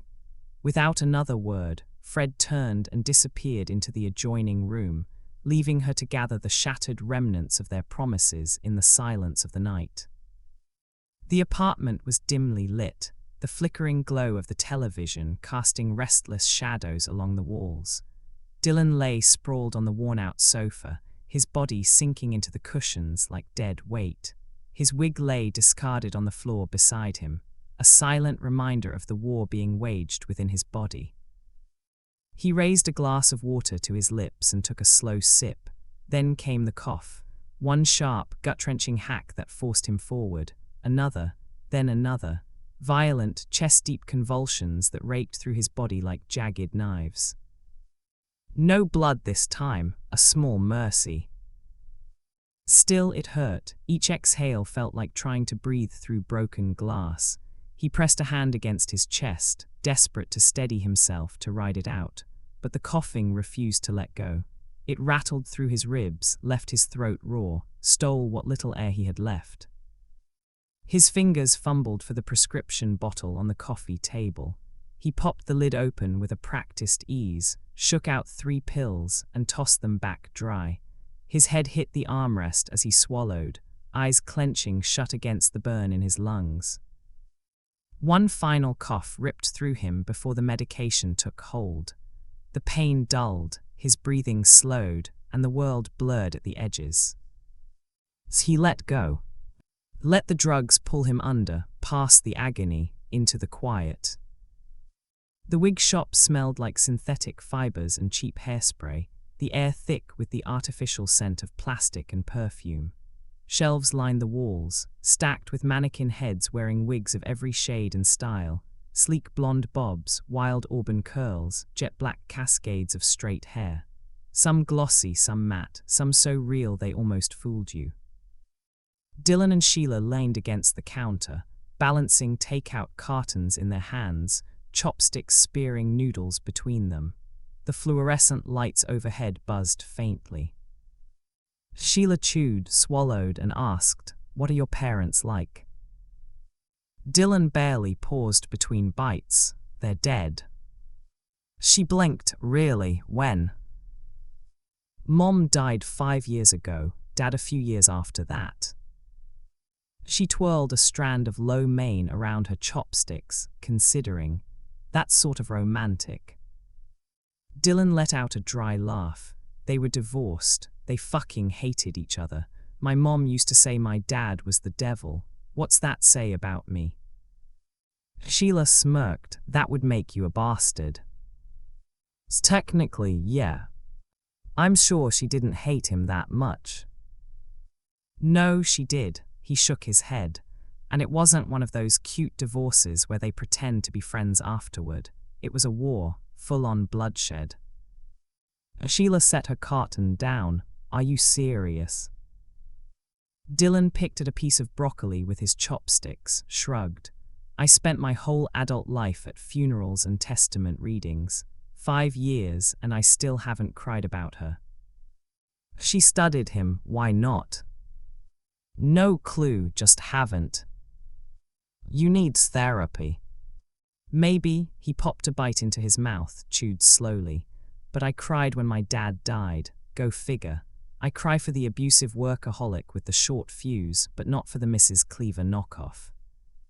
Sheila considered this, nodding. "I'm sure that's more common than you think." "Who knows?" Dylan coughed into a napkin, a deep, rattling cough that curled his shoulders inward. Sheila frowned. "You all right?" "I'm fine. You've been coughing a lot lately." "It's the meds."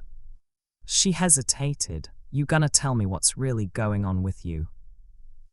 Dylan met her gaze, his expression unreadable. "It's complicated." "So, if I tell you, you'll want to run." She scoffed. "Is it contagious?" "No." "Are you dying?" A beat, then softly, "No." She watched him carefully. "Then how bad can it be?" "It's not." He forced a small smile. "Let's just talk about something else." Sheila sighed but let it drop. "Like what?" Dylan looked around at the rows of mannequin heads, staring back at them, their lifeless eyes frozen under perfect wigs. "Hair," he said. "Let's talk about hair." Sheila smirked and picked up her carton again, shaking her head.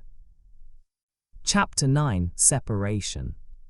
The bedroom was half-packed chaos, dresser drawers gaping open, a few shirts abandoned on the unmade bed. The suitcase sat in the middle of it, stuffed with neatly folded clothes. Fred zipped it up, yanking the tab like he was sealing something shut inside himself. Blair stood in the doorway, arms folded, silent, watching. Fred grabbed the suitcase handle, turned to face her. "What is it, Blair?" "Where will you go?" "I'll stay in a hotel until I talk to my attorney." Blair's lips pressed together. "Sounds like you've thought this through." "And you haven't." She let out a bitter laugh. "You are unbelievable." Fred exhaled, his patience thinning. "You'll want to get an attorney for yourself." Her mouth twisted. "Thanks. And for the record, you're gonna have a fight on your hands." Blair's eyes flared. "All I want is the children. You don't deserve them. They deserve more. I deserve more." Fred's jaw tightened. "You've been playing that tune for years. Nobody deserves anything." "I do, they do. They'll understand when they're older." Blair shook her head, stepping toward him, her voice sharp. You're not a real man. Fred met her stare, unreadable. Oh. It's the truth. He smirked, cold and tired. Well, I hate reruns. Without another word, he brushed past her, suitcase in hand, and headed for the front door. Blair didn't stop him. She just watched him leave. The hallway smelled like old carpet and someone else's dinner, something greasy. Fred stood outside his apartment door for a moment, his hand still on the knob. He exhaled, rubbed his face, then turned. His eyes landed on Dylan's door. He crossed the hall and knocked, sharp, impatient raps. A few seconds later, the door swung open. Dylan stood there, looking like hell. His t-shirt was wrinkled, his wig missing. His face was pale, dark hollows under his eyes. "Hey," Dylan said, voice hoarse. Fred lifted his suitcase slightly. "Hey, you busy?" Dylan's eyes flicked down to the luggage, then back up, reading between the lines. "No, why?" Fred hesitated, then sighed. "It's a long story, can I come in?" Dylan stepped aside without another word, nudging the door open wider. "Sure." Fred walked in, leaving everything, his apartment, his wife, his old life, out in the hallway behind him. Fred scanned the apartment like he was inspecting a motel room he hadn't booked. "Tell me you didn't pay someone to decorate this place," he said. Dylan sat on the arm of the couch, rubbing his temples. "Nope, all me." Fred smirked. "It's cozy." "It's ugly," Dylan said. "I know, sit down." Fred tossed his suitcase next to the couch and sank into the cushions. He gestured around. "This your bed?" "For now." "I was joking." Dylan didn't bother responding. Fred leaned forward, elbows on his knees. "So what's up?" He nodded toward the suitcase. "What's with the bag?" A long exhale. "Blair and I are taking a break." Dylan's face twisted. "Separate, what does that mean?" Fred shrugged, casual, like he was discussing weekend plans. "Means we're taking some time apart." "Bullshit." Fred raised an eyebrow. "What?" Dylan leaned in. "I know what that means. Taking a break is what people say when they're either getting a divorce or married and looking to screw around. That's it." Fred rubbed his jaw, eyes narrowing. "Nothing's been finalized." Dylan barked a bitter laugh. "You've got kids, man." Fred tensed. "Relax." Dylan threw up his hands. "Hey, it's not my life." "Then why the hell are you acting like it is?" A tense beat. Fred shifted, restless. Dylan stared at the wall, jaw clenched. Fred broke the silence. "You know what I need." Dylan didn't look over. "No." "A drink." Fred stood, stretching his shoulders. "You want one?" Dylan shook his head. "Don't have anything. Pills." Fred clapped his hands together. "Then we're going out. Change your shirt." Dylan frowned, looking down at himself. "Why?" Fred grinned, slapping his shoulder. "Makes you look chubby." Dylan's scowl deepened. "It does." The bar hummed with noise, bottles clinking, laughter cutting through the thick air, bass-heavy music rattling the walls. Women in tight dresses leaned over tables. Men in loosened ties leaned back in their chairs, the universal language of a Friday night in full effect. Dylan nursed his beer, eyes scanning the crowd like he was trying to read a foreign script. "You know what movie I watched the other night?" Fred smirked. "Let me guess. Some art house flick about a guy staring at a window for 3 hours." Dylan rolled his eyes. Remember the Titans." Fred took a sip. "Any good?" Dylan's head snapped toward him. "You've never seen it." I don't have time for movies, Fred said, setting down his bottle. I get laid. Dylan snorted. Bullshit, you've been married. I know for a fact you're not getting laid. They laughed, the kind of laugh that only happens when the weight of real life is momentarily lifted. Fred wiped the corner of his mouth. All right, so, the movie. Dylan pointed at him, suddenly animated. Denzel Washington. Dude, doesn't matter the movie, the genre, the time period. He owns it. You could cast him as George Washington, and he'd still be the best part of the movie. Fred smirked. He's good. The best, Dylan raised his glass, to Denzel F. Washington. Clang, bottles tapped. Fred leaned back, studying Dylan for a beat. You're a good kid. Dylan snorted. Yeah, tell that to my credit score. He took another sip. So, where are you gonna go? Fred exhaled. Hotel for now. Dylan swirled the beer in his bottle. I wish you guys would try to work things out. Fred's jaw flexed. We did. Did you really try? Fred looked over. What does that entail? Dylan counted on his fingers. Counseling, talking without yelling, any of that. Fred shook his head, spoken like a true idealist. Dylan took a slow sip, setting the bottle down harder than necessary. I'm a realist. Fred turned back to his drink. It's over. Why? Fred's grip tightened around the bottle. Because it is. Come on, man. Fred let out a sharp breath. Where are we going with this?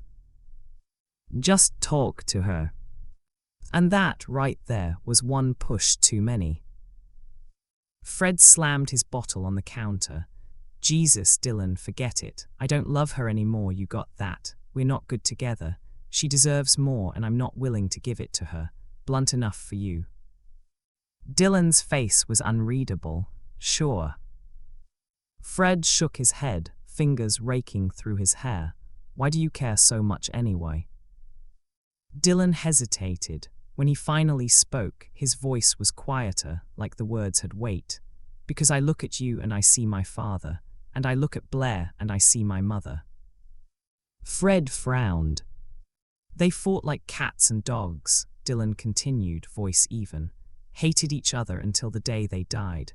And you know what? I know that on their deathbeds the one thing they regretted was being alone, wishing the other was there. They never said it, but I saw it in their eyes.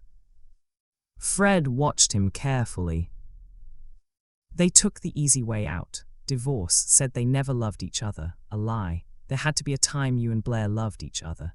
Maybe it was years ago, maybe it was last Christmas. I don't know, I don't give a shit. But you owe it to her, to yourself, and to your kids not to do what my parents did. It fucked me up bad, man. And you do not want your kids turning out like me. Fred swallowed, like you. Dylan nodded, eyes dark. Alone, with a duffel bag full of trust and anxiety issues. Fred took a long drink, staring at nothing. The words hit harder than expected. I had no idea. That I cared, Dylan cut in. He shrugged. I do. Fred watched him. Why? A long pause. Dylan shifted in his seat, gripping his bottle. I'm dying. The noise of the bar seemed to fade. Fred's face twitched. You're what? Dylan let out a breath. You heard me. He rubbed his forehead. I wear a wig because I'm losing my hair. I've been coughing up blood for weeks. It's a sign I don't have much time. Fred stared, his mouth opening slightly before shutting again. Oh, Jesus. Dylan smiled weakly. Yeah. They sat in silence, beer bottles sweating against the wood. All I want, Dylan said finally, is for you to think about what I said. Fred's voice was barely audible. I don't know. Please. Fred exhaled, rubbing the bridge of his nose. I'll think about it. They clinked their bottles together and went back to their drinks, the weight of unspoken things settling between them. The church was silent, save for the occasional rustle of shifting bodies and the soft hum of the overhead lights. Wooden pews lined the room, filled with people who all carried their own quiet burdens. Dylan sat closer to the front, gripping a crumpled napkin in his fist. His lungs ached. He coughed once, twice, then harder, pressing the napkin to his lips. When he pulled it away, the stain of red glared back at him. At the podium, the pastor scanned the room, eyes landing on him. "Dylan," the pastor said, "you never talk much. Would you like to speak tonight?" Dylan shifted. "Do I have to?" "No," the pastor said gently, "but it's part of the process."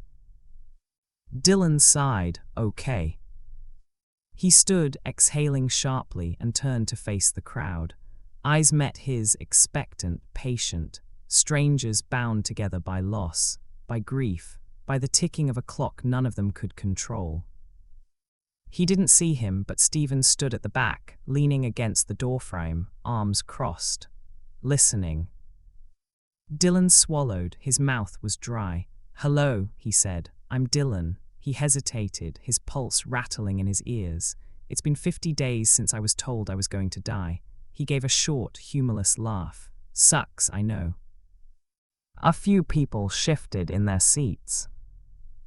"I guess, in a lot of ways, admitting you're dying is really the first step in living the rest of your life. I've been able to understand that with my head just, not with my heart." His voice wavered. "When I found out, I started taking inventory of my life. Questions, fears, hopes." He licked his lips. "I remember thinking that it took me dying to really understand what I wanted out of life, what I still want out of it." He paused, his throat tightened. "I've recently met someone that I really like," he admitted. "Maybe even love." He exhaled sharply, shaking his head. "But I haven't told her about my condition. I know she deserves that respect, but I can't bring myself to do it."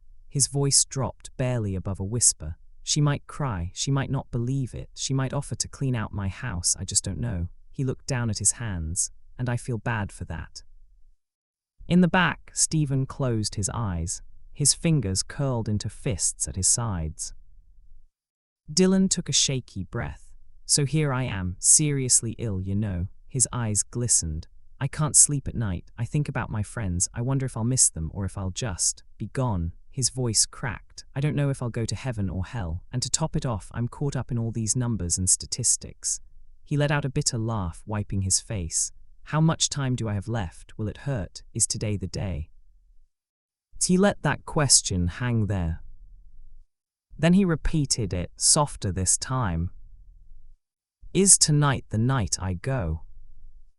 A tear slid down his cheek. He swallowed hard. "I don't know," he said. "All I do know is that I'm going to die from this illness, and I want nothing more than to find hope in tomorrow if it comes." He looked around the room, eyes glassy but steady. "I guess hope means finding meaning in life, whether it's 5 days or 5 minutes." A heavy silence settled over the room. Dylan let out a shaky breath. "That's all I've got." He sat down, body tense, hands trembling in his lap. And then suddenly it was too much. The weight of it, the fear, the loneliness, it cracked him wide open. He broke. Tears spilled freely, his shoulders shaking. The room didn't judge. A woman next to him placed a hand on his back. Another reached for his hand. Quiet, steady comfort. At the back of the church, Stephen swiped at his own damp eyes, jaw clenched. Then he turned and slipped out the door, leaving Dylan to his grief. The apartment hallway was dimly lit, the flickering overhead light casting long, restless shadows. Dylan stood at his door, coughing into a crumpled Kleenex, his breath ragged. When he pulled it away, the smear of dark red spread across the white fabric. He swallowed hard and shoved it into his pocket. His hands shook as he tried to fit the key into the lock. The door across the hall creaked open. Blair stepped out in her night clothes, an oversized sweatshirt, loose joggers, hair messy from tossing and turning. She hesitated, watching him. "You okay?" she asked. Dylan cleared his throat. Yeah, I'm fine. He coughed again, sharp and deep. This time the blood caught the light. Blair frowned. Is that blood? It's nothing. He wiped at his mouth. Cut on my lip. How? He forced a weak smile. Eating something. No big deal. He nodded toward her door. Why are you up so late? She leaned against the frame, arms crossed. Couldn't sleep. I get that a lot. She let out a small, tired laugh. Then, did you hear about Fred? Dylan's grip on the key tightened. I did. Sorry about that. Blair sighed. It's okay. Maybe he's right. Maybe it's for the best. I dunno, Dylan said, turning to face her fully. What do you think? She stepped closer, exhaustion in every line of her body. Honestly, her voice was soft. I still want to be with him. Dylan nodded. Then tell him that. I can't. Why not? Blair's jaw tensed. Because he won't listen. Because he'll say no and storm out like he always does. Dylan studied her the way her shoulders curled inward, like she was already bracing for the worst. Just tell him, he said. Tell him like you just told me. He'll listen. She shook her head. No, he won't. Then I'll talk to him. Dylan coughed again, harder this time. He turned away, pressing the Kleenex to his mouth, and when he pulled back, the blood was thicker, darker. Blair's face tightened with concern. Jesus, are you sure you're all right? It's nothing, he muttered, stuffing the tissue into his pocket. Will you please talk to him? You can't just give up. Blair hesitated, her voice dropped. I feel like he's seeing someone else. Dylan shook his head. He's not, he would have told me. She raised an eyebrow. You guys best friends now? No, Dylan admitted, but we've spent some time together, and trust me, if he was seeing someone, I'd know. Will you just talk to him? He exhaled sharply. Do it for me. Blair looked away, her lips pressing together. I don't even know where he is. I'll call him, Dylan said. I'll have him come over and you guys can talk it out. I'll stay out of it, I swear. She studied him, searching his face. Why are you doing this? Because I need to, he said simply. Because you guys can make this work. She reached up, her fingers brushing lightly against his cheek. He closed his eyes, just for a second, letting himself feel it. Too bad you weren't my husband, she murmured. Dylan opened his eyes and met hers. You don't mean that. She tilted her head slightly. I am looking at you. They held the gaze, an unspoken understanding passing between them. Dylan was the first to break it. He cleared his throat, looking away. I'll call him in the morning. Go get some sleep. Blair exhaled, nodded. Thank you. You're very welcome. She stepped forward and wrapped her arms around him, holding him tight. Dylan squeezed her back, lingering for just a moment longer than he should have. Chapter 10: Friends and Confessions. The park was alive with summer, laughter, the sizzle of meat on the grill, the clinking of beer bottles. The smell of charcoal and grilled food drifted on the warm breeze.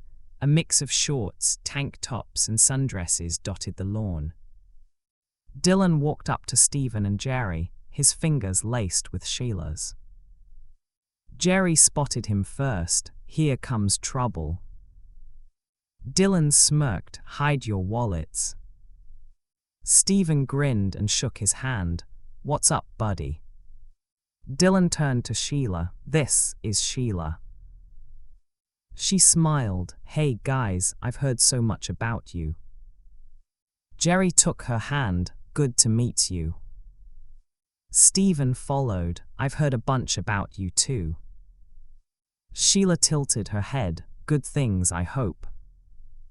Stephen shot a look at Dylan. Depends on what he's told you about us. Dylan grinned. He's got a vivid imagination. Sheila laughed. He called you guys assholes. Jerry shrugged. At least he's honest.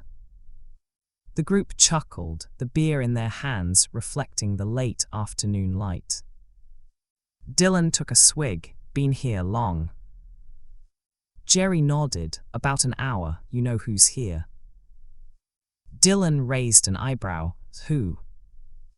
Jerry jerked his chin toward the tire swing. A tall brunette in a sundress leaned against a picnic table, talking to a guy built like a linebacker.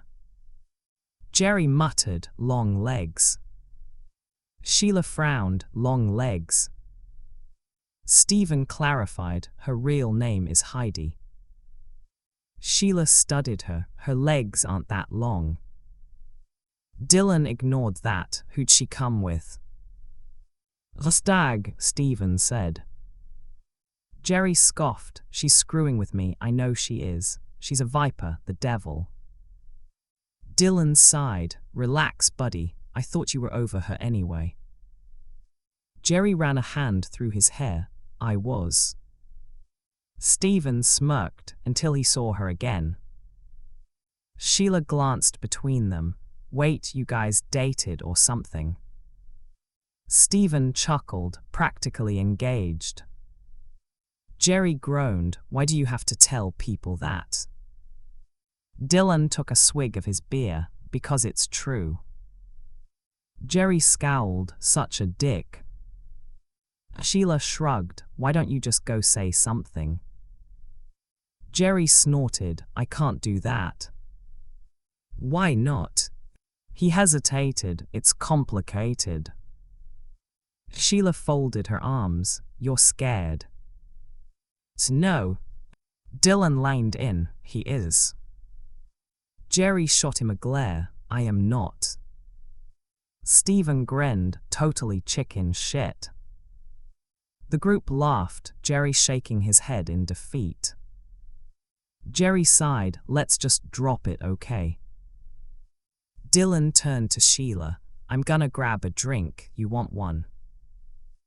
Miller Lite. You got it. As Dylan walked off, Sheila turned back to Jerry and Stephen. So, which one of you wants to tell me the dirt on that guy? Jerry wiped his mouth. Dylan, there's no dirt. Sheila narrowed her eyes. What's wrong with him? Jerry glanced at Stephen. You tell me. Stephen tensed. What do you mean? Sheila hesitated, then said it, quiet but firm. He's sick, right? Stephen straightened. Look. How bad? She pressed. Jerry exhaled, exchanging a glance with Stephen. Has he not told you yet? Jerry asked. Stephen shot him a warning look. Jerry. Sheila shook her head. No, I want to know, tell me. Stephen's jaw clenched. I don't think he'd want us to tell you anything like that. Anything like what? Stephen hesitated. Personal. Jerry frowned. Why hasn't he told you? Sheila exhaled. I don't know. A shadow crossed over them. Dylan returned, handing Sheila a cold beer.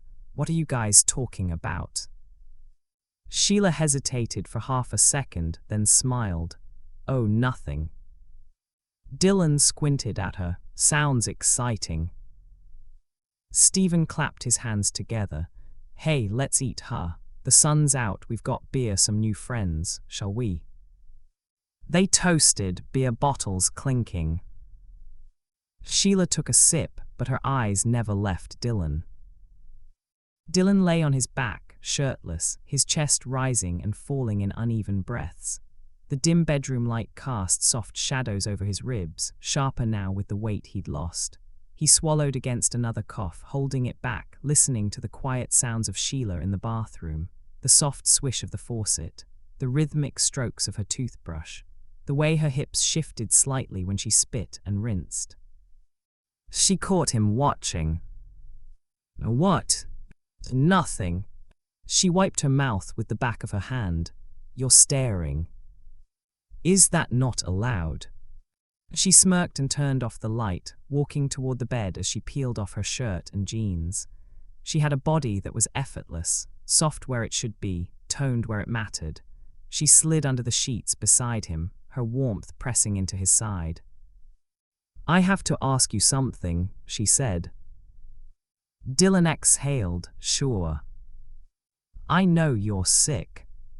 His stomach knotted, and I asked your friends what was wrong since you never tell me much. His fingers tensed against the sheet. What did they say? Nothing, they told me to ask you. He turned his head toward the ceiling. It's not important.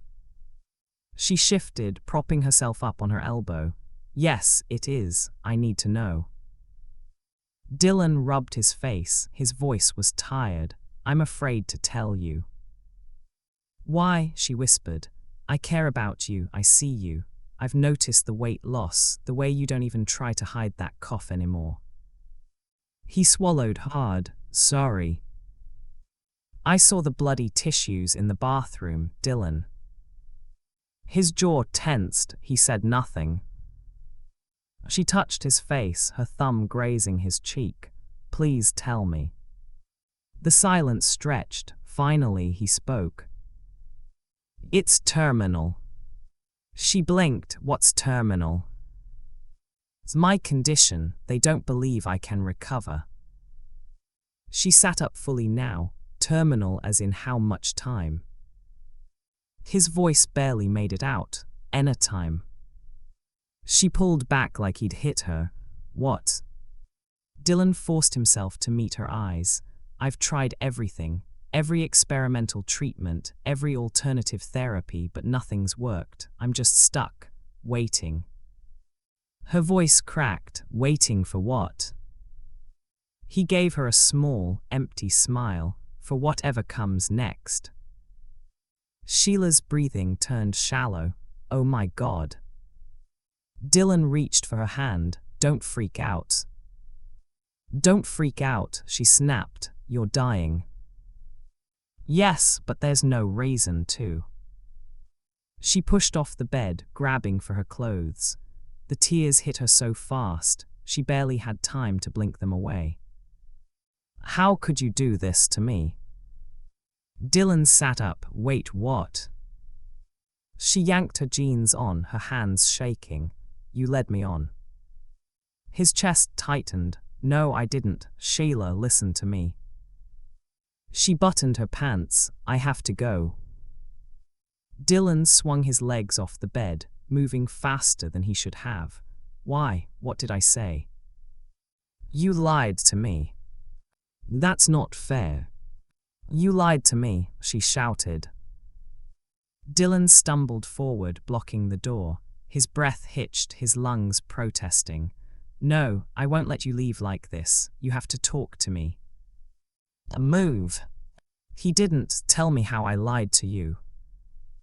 Her lip trembled. You made me believe this was real, that we had a chance, that you'd be there, that we could be something. She swallowed hard. And the whole time, you don't even know if you'll wake up tomorrow. Dylan's throat burned. Sheila. How could you do that to me, Dylan? He reached for her, but she jerked away. I didn't mean to, he said, voice raw. I just didn't know how to tell you. She took a breath like she was about to say something, but then she shook her head. I feel sick. She shoved past him. Dylan staggered, catching himself against the wall as another coughing fit hit. Blood splattered into his palm. He doubled over, gasping. The front door slammed. She was gone. Chapter 12, Heartbreak. The smell of burnt coffee and frying bacon clung to the air. The dull hum of conversation mixed with the occasional clatter of silverware. Dylan sat in the booth, stirring a cup of coffee he wasn't drinking. Across from him, Stephen and Jerry watched, waiting for him to speak. He glanced at them a few times before finally saying it. She left me last night. Jerry blinked. Sheila. Dylan nodded. Why? Dylan let out a dry, humorless laugh. I dunno. Stephen leaned forward. You told her. Yeah. Stephen exhaled. Shit. Jerry hesitated. How did it go? Stephen shot him a look. Idiot. What? I'm just making conversation. Dylan rubbed his face, exhaustion weighing him down. You know, a few days ago, I was really happy. I was coming to terms with this whole thing. I was in love with her. He stared into his coffee. Now, I couldn't care less if I see the morning. Stephen stiffened. You don't mean that. Dylan let out a breath. Don't I? You have your family. Jerry, you have your art and your friends. What do I have? Stephen's voice softened. You have us. Dylan smiled, but it didn't reach his eyes. Yeah, he looked away. Sorry. Jerry shifted in his seat. Maybe she'll come around. Heidi and I are dating again. Both Dylan and Stephen turned to him, stunned. You are? Dylan asked. Stephen frowned. Really? Jerry grinned, clearly pleased with himself. After the barbecue, we went for coffee. I showed her some etchings I did of her. He leaned back, smug. She fell for it. Art is like sex to females. Stephen rolled his eyes. Jesus. Dylan shook his head, half amused despite himself. Stephen changed the subject. What about your neighbors? Dylan's brows knit together. What about them? You told me you felt good about helping them out. That's something. Dylan exhaled. What's the point? Stephen's jaw tightened. That's the Dylan I know right there. A little resistance and suddenly it's fuck it. Jerry pointed at him with his spoon. You gotta keep moving forward, man. Dylan didn't answer. He slid his sunglasses on, pushing away from the table. Maybe so. He stood. That reminds me, I gotta make a call. Catch you guys later. Jerry saluted him with his coffee. See ya. Dylan gave them a lazy wave, already heading for the door. Stephen watched him go, frowning. He looks terrible. Jerry nodded. You said it. They sat in silence for a moment. Then Jerry murmured, almost to himself. I'm gonna miss him. Chapter 13, Reconciliation. Dim light filtered through the apartment's heavy curtains, casting long shadows against the walls. The air was still, thick with the weight of unsaid words. Dylan stood at the kitchen doorway, a glass of water in his hand, his gaze locked onto the two figures in his living room. Fred sat at one end of the sofa, stiff, arms crossed. Blair occupied the other, posture tight, hands knotted in her lap. They looked like a couple forced into therapy, like strangers sharing an uncomfortable silence. Dylan cleared his throat. Anyone want anything to drink? Fred didn't take his eyes off Blair. You didn't tell me she was gonna be here. I know, and I'm sorry, but I figured you wouldn't come if I did. Fred let out a short breath. Probably right. Dylan hesitated. I was gonna let you two talk things out and wait in the bedroom. I think you should stay, Blair said. Dylan frowned. Why? Fred mirrored his confusion. Yeah, why? Blair's eyes stayed on Dylan. I want him to. Dylan shifted. I don't think. Please. Dylan exhaled, glanced at Fred. Is that okay with you? Fred shrugged. Fine, this should be a quick conversation anyway. Blair's expression tightened, but she didn't argue. Dylan set his glass down and sank into the chair adjacent to them. Silence settled between them, thick and tense. Fred checked his watch. So talk. Dylan gestured vaguely. Pretend I'm not here. Fred barely spared him a glance. But you are. Dylan sighed. Try to imagine I'm not okay. Blair didn't wait any longer. She turned to Fred, her voice steady but raw. I'm hurt. I guess what I want to know is if we can save this marriage. If there's anything left worth saving. She took a breath. And I don't want to waste our time if you feel like it's already too late. Do you feel that way? Fred stared at the coffee table. I don't know. Blair swallowed. What do you know? He sighed, rubbed a hand over his jaw. I know that things are bad. I know that things have changed. I know I don't feel the same. She flinched like she'd been slapped. Can you explain that to me, so I can understand?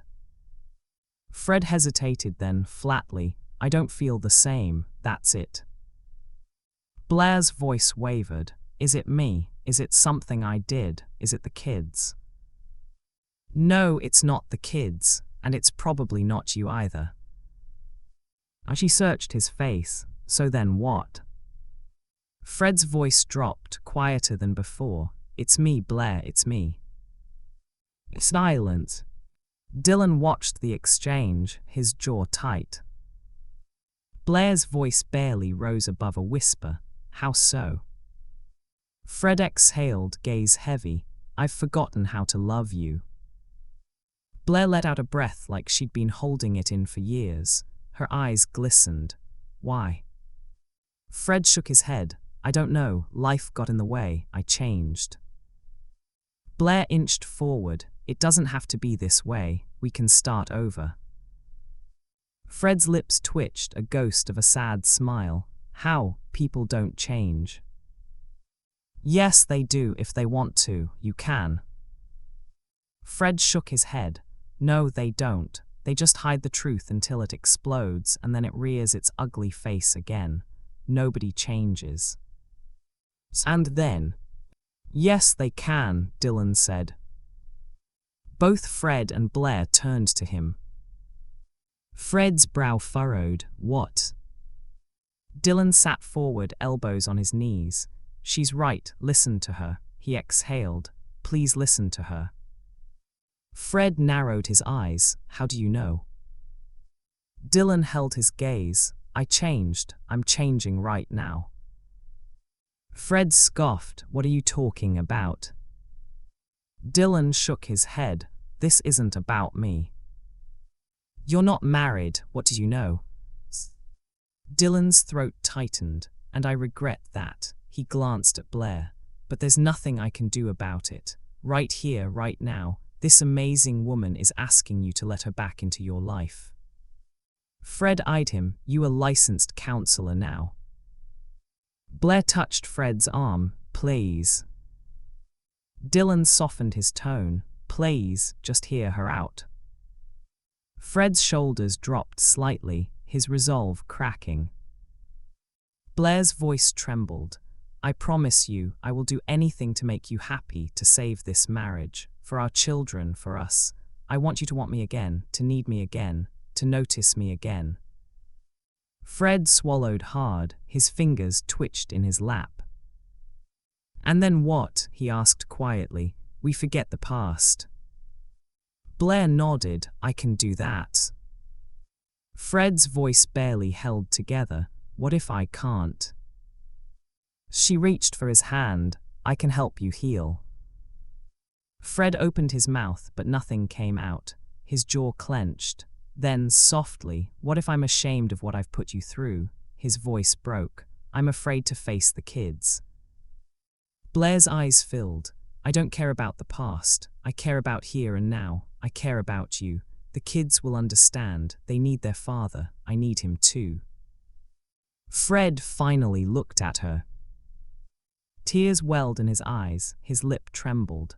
I'm so sorry. I'm so sorry I treated you this way. Blair let out a shaky breath. I forgive you, baby. I love you. Fred choked on a quiet sob. I know you do. Blair smiled through her tears. And maybe you still love me, even though you said you didn't. Fred exhaled. I think, I know I do. Maybe not like I did on the beach that day, but I want to change all that. I want to be everything you need again, if you'll let me. Blair's breath hitched. Oh yes, I will, I do. She wrapped her arms around him, and he held her tight. Dylan swallowed thickly, blinking fast. His fingers curled around the arm of his chair, gripping the fabric like an anchor. A longing clawed at his ribs, something deep and aching. Fred cupped Blair's face. I love you. As she touched his cheek, I love you. They kissed, and Dylan let his gaze drop to his lap. His throat burned. And then, a deep, rattling cough tore from his chest. He jerked forward, blood speckling his palm. The moment shattered. All eyes turned to him. Chapter 14, Final Moments. Steam curled from the ladle as Dylan poured hot soup into a chipped bowl. He slid a thick slice of bread onto the plate, handing it to a man with sunken eyes and a weathered coat. Stay warm, buddy, Dylan murmured. The man nodded, shuffling off to a table in the corner, shoulders hunched against the weight of the world. Dylan turned back to the line. A mother with 2 kids, their clothes worn but clean. He gave the kids extra bread. The mother mouthed a silent thank you. His hands worked on autopilot, ladle, pour, pass. Warmth spread through the room, but outside, winter was a bit hard. Voiceover. It's been 70 days since I found out I was going to die. 70 days longer than I thought I would live. A little girl no older than 6 reached up for her plate. Her fingers barely curled around the edges. Dylan bent down, met her eyes and grinned. That one's all yours, sweetheart. She clutched the plate to her chest and beamed. Voiceover. If I'm honest, I've forgotten to think about death. I just wake up, blink my eyes and think to myself, one more chance to get her back. He wiped his hands on his apron and glanced toward the door. Snowflakes swirled past the window, catching in the glow of a flickering street lamp. 70 days. And yet he was still here. Dylan paced the length of his apartment, the phone pressed tight against his ear. His breath came short, uneven. He listened to the rings, his heartbeat picking up with each one. Then, voicemail. Hey, this is Sheila. Leave a message. Beep. Sheila, please answer. His voice cracked. He swallowed, tried to steady it. I want to talk to you. Please call me. A cough hit him hard. He jerked forward, pressing a fist to his mouth. His body shuddered with the force of it, raw and tearing. When it finally stopped, he lowered his hand. Blood. Thick, dark red smeared across his palm. His stomach clenched. He closed his fingers over it, as if hiding it would make it less real. He stared at the phone in his other hand, Sheila's name still on the screen. His thumb hovered over the call button. Then he locked the screen and sank onto the couch, the weight of his own body feeling heavier than it had that morning.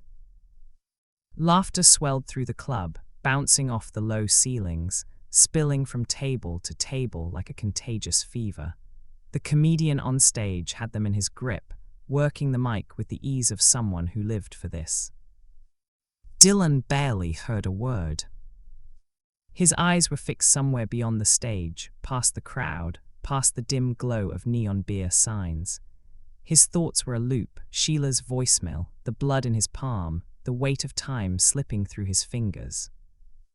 You all right? Jerry's voice cut through the noise. Dylan turned, blinking as if he'd just remembered where he was. I'm fine. Jerry gave him a once-over, unimpressed. You look like shit.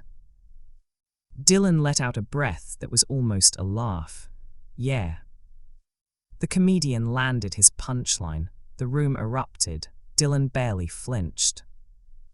He pushed his chair back. I think I'm gonna head out, that cool.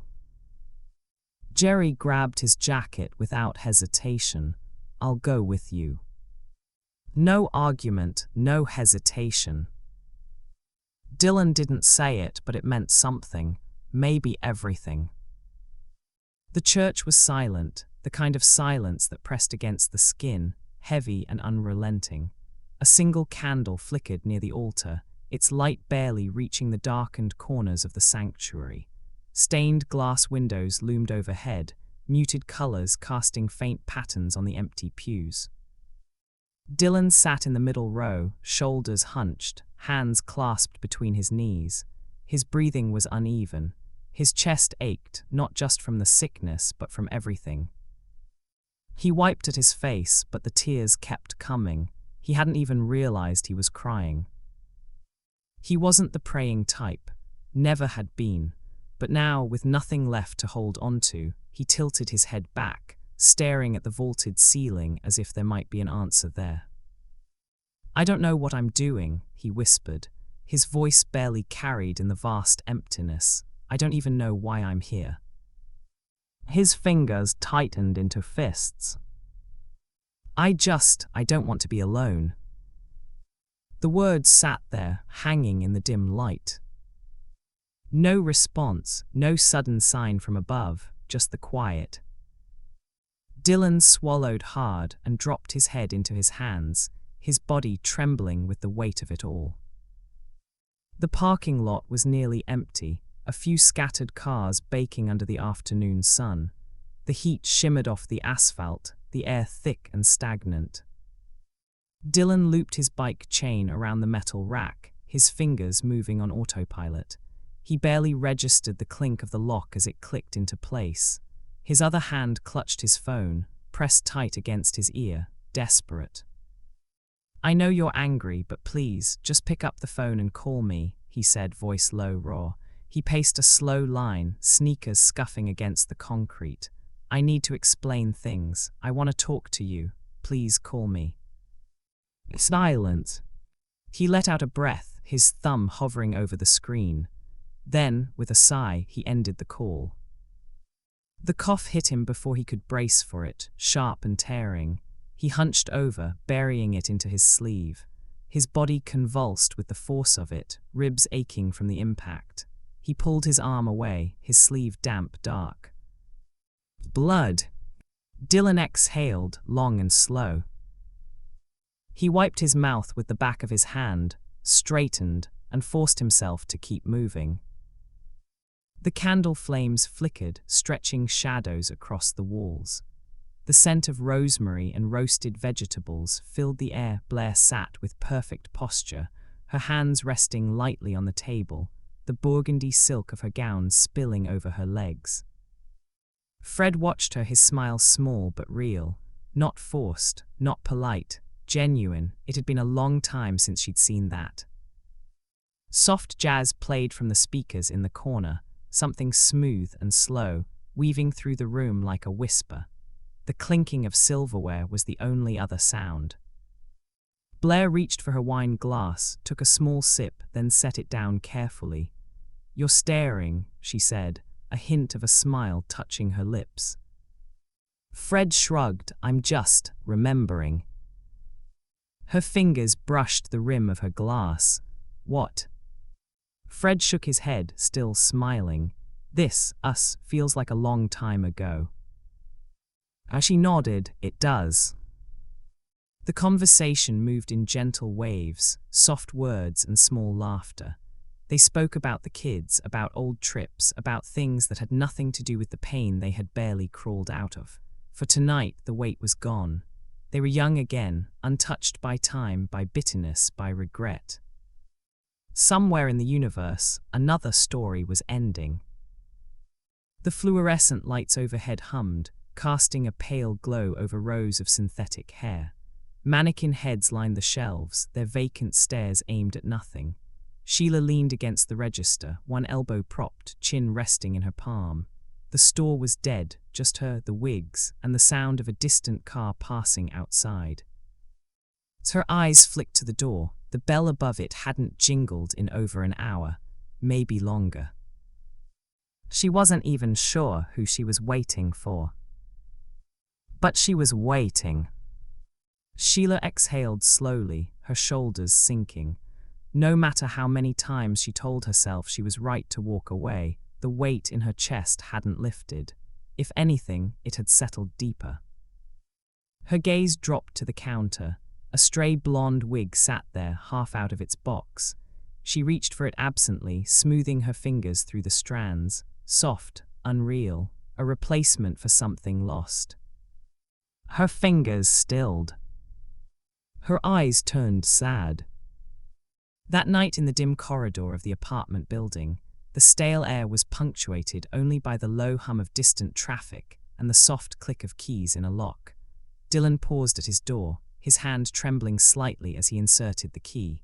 Before he could push the door open, he noticed Fred ambling toward him.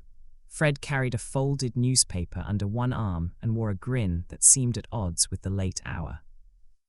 Dylan glanced at his watch, his face tightening as if the passing seconds underscored his inner turmoil. "What the hell you so happy about? Shouldn't you be at work?" he called out, his voice rough, strained by persistent coughs. Fred's smile only widened. "Nah, I quit." The words struck Dylan like a cold splash of water. "You what?" he demanded, his tone a mix of shock and incredulity.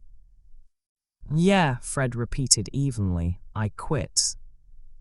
"Really?" Dylan pressed, stepping aside to let Fred pass. Fred's eyes shone with a rare sincerity. "Yes, really, I thought about it, and it's more important to be with my family, to see my little ones grow up, you know." Dylan frowned, his mind racing as he weighed Fred's new resolve against the familiar burdens of adult responsibility. "What about money and bills and stuff like that?" he asked, the words bitter on his tongue. Fred shrugged, as though the weight of financial worries could be brushed off as easily as lint from a suit. "What about it? That'll work itself out in the end." Dylan managed a curt nod. "That's right." For a long moment, the two men stood in the quiet hallway, the tension between them palpable. Finally, Fred's tone softened with concern. "You all right, buddy? You seem off." Dylan hesitated, then exhaled slowly. "I'm just going through some stuff right now." Fred tilted his head, searching Dylan's weary eyes. "Can I do anything? What kind of stuff?" Dylan's defenses crumbled, and his voice dropped to a near whisper. "It's nothing."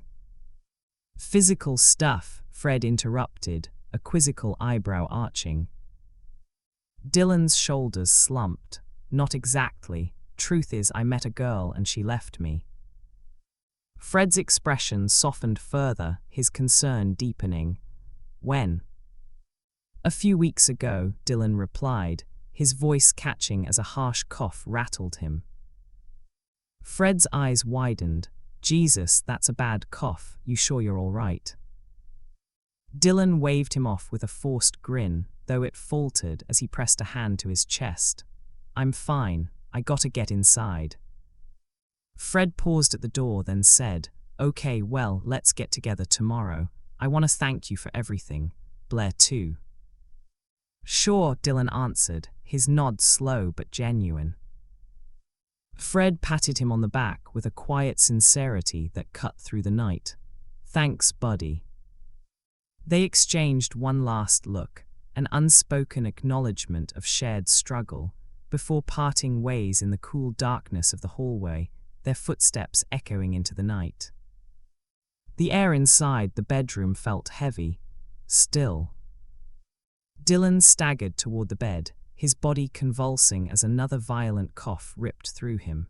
His spine arched, his ribs caved inward. Each breath felt like dragging barbed wire through his throat. Too much blood this time. His fingers scrambled against the nightstand, clawing through a mess of prescription bottles. Too many, half-empty, childproof caps rattling as he fumbled with them. His hands shook, his nails scraped against labels he could barely read. Pills spilled onto the floor, bouncing against the hardwood like scattered beads. "Oh shit." His breath hitched, he flung the bottles. One hit the dresser, another knocked over a lamp. The room turned chaotic in an instant. His scream tore out raw, half muffled by the coughs wrecking his body. His hands found the edge of his wig. He ripped it off, threw it. The baldness underneath, his skull pale and foreign in the dim light, felt like another reminder of everything slipping through his fingers. The phone. He reached for it, fingers numb and clumsy as he pressed the buttons. Sheila. He barely registered the ringing before another violent spasm took him, nearly knocking the receiver from his hand. Blood dribbled onto the sheets. He squeezed his eyes shut. Before she could answer, his hand moved on its own. He slammed the phone down, the plastic cracking under the force. The impact echoed in the silence that followed. His chest heaved, frustration, anger, desperation all coiled inside him, rattling like something about to break loose. His knees curled up toward his chest. The bed felt impossibly soft beneath him, the pillow cold against his fevered skin. He held himself there, shaking. The ceiling blurred, his vision tunneled. The room dimmed. He faded. Morning light seeped in through the blinds, casting long, pale streaks across the bed. Dylan lay curled in the same position, his body motionless except for the shallow rise and fall of his chest. The air smelled metallic, thick. The pillow beneath his head was soaked, a deep crimson stain spreading outward like ink on paper. His eyes fluttered open. The first thing he felt was the weight in his chest, like something heavy had settled there overnight, pressing, suffocating. Then he noticed the warmth of blood smeared along his cheek, the sticky dampness on his lips. His fingers trembled as he reached up, swiping at the corner of his mouth. Maury read. His breath stilled. He turned his head slightly, looking down at the bed. The sheets beneath him were ruined, splattered with the evidence of what he already knew deep down. This is it. The reality settled over him like a slow, creeping shadow. No more pretending, no more maybe tomorrow. Dylan swallowed against the raw ache in his throat and forced himself upright. His limbs felt weak, heavy. His head swam. The room tilted slightly, but he steadied himself with a hand on the nightstand. His fingers found the phone. He dialed with slow, deliberate movements, bringing the receiver to his ear as his other hand curled into the bloody sheets beside him. A beat, then the line clicked. Yellow cab. Dylan exhaled shakily, closing his eyes. I need a cab. The parking lot was nearly empty, save for a few scattered cars baking under the late morning sun. The air held the dull weight of exhaust and pavement, thick and unmoving. Dylan stood near the curb, shoulders hunched, fingers tightening around the crumpled napkin in his hand. He brought it to his mouth as another violent cough racked his body. His ribs ached with the force of it, each one feeling like it might snap under the strain. The napkin came away red. He exhaled slowly, letting the paper sag between his fingers. It didn't surprise him anymore. He was past surprises, past fear. There was only the dull throb of knowing. A yellow cab pulled into the lot, tires crunching over gravel as it rolled to a stop just in front of him. The driver glanced at him through the rear view, hesitant maybe. Dylan didn't look like much of a fare. Pale, gaunt, sweat shining at his temples. No wig, just the stark reality of what was left of him. He pulled open the door, slid into the back seat. The door shut, the world outside muffled. Inside the cramped cab, Dylan slammed the door shut behind him with a resounding click that echoed in his ears. He leaned forward, his face drawn and pale as he addressed the driver. "Where to?" the driver asked, his tone matter of fact. "The hospital," Dylan replied, his voice rough with exhaustion. The driver arched an eyebrow. "Which one?" Dylan's gaze drifted for a moment, as if weighing the futility of choice. Doesn't matter, just drive. The driver nodded, and the cab eased into the river of traffic. As the city swallowed them up, Dylan's body convulsed with another brutal cough. He brought his hands to his face, and as he coughed into them, a thin trail of blood darkened his skin, a stark reminder of the relentless toll inside him. A rush of moments, some real, some memories warped by time, all slipping past like water through his fingers. The bar, Stephen cracks a joke, and Dylan laughs, really laughs, the kind that shakes his shoulders, that makes his chest ache in the best way. Jerry raises a glass, grinning wide, the lights of the bar casting a golden hue over the three of them. For a moment, the world outside doesn't exist. The park, Sheila's hand in his, her fingers laced tight, as if she could anchor him in place. Sunlight filters through the trees, dappling their faces in soft gold. She looks up at him, eyes warm, lips curled in a smile that once felt like home. The bar again, but this time it's Fred. A quiet night. No wild stories, no distractions, just the two of them talking. Fred nods, his hand firm on Dylan's back, the kind of touch that says, "I got you, man." A dining room. Blair pours wine, the deep red swirling in the glass. She smirks at something he said, tilting her head, eyes playful. The space between them holds more than words, understanding, maybe, a rare kind of ease. The images flicker, each moment dissolving into the next. Life condensed into a series of fleeting seconds. Then darkness. The cab peels away, tires whispering against the pavement. The world doesn't stop, not for him, not for anyone. Dylan stands at the curb, fingers gripping the edges of his coat, knuckles pale against the fabric. His breath is shallow, uneven.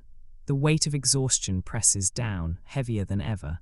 He blinks up at the hospital's automatic doors as they hiss open, spilling cold, sterile air into the afternoon heat. One step, then another.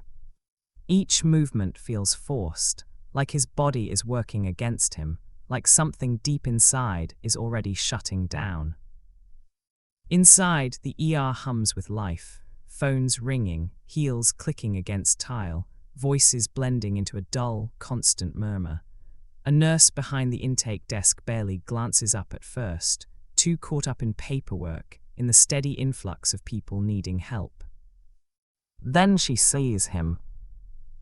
The way he's swaying slightly, the way his lips are tinged with something too pale, his skin washed out beneath the fluorescent lights, the way he clutches a crumpled napkin in his fist, blood smeared across his fingers. Her expression shifts. Concern. Recognition. "Sir, are you all right?" Dylan tries to answer, but all that comes out is a wheezing breath. He clears his throat, but the cough rips out before he can stop it, deep, guttural, wet. A bloom of crimson spills onto the napkin, stark against the white. The nurse is already moving, waving over an orderly. Dylan licks his lips, tastes iron. "I think," he rasps, voice barely there, "I need some help." Then his legs give out.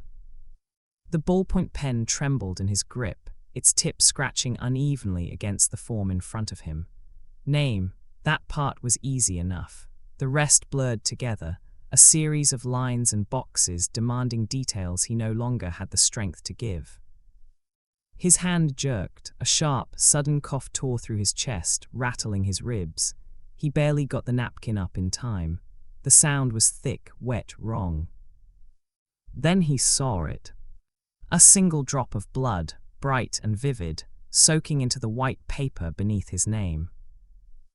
His fingers clenched around the pen.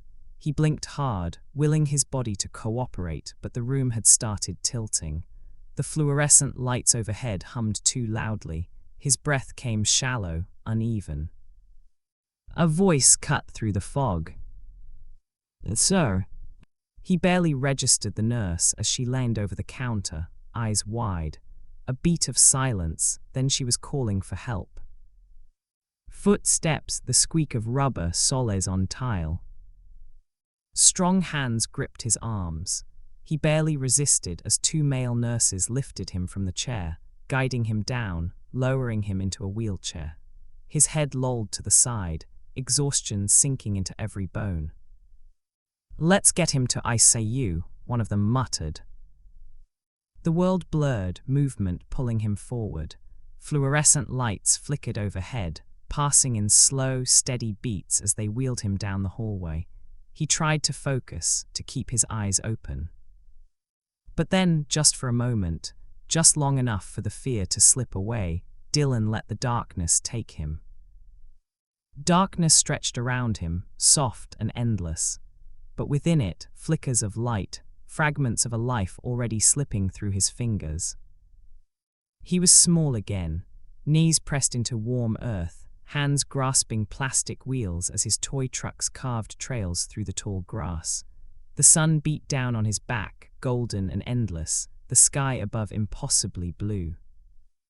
A birthday cake, candles flickering, his mother's voice in the background, warm, laughing. He sucked in a deep breath, cheeks puffed, ready to blow them out.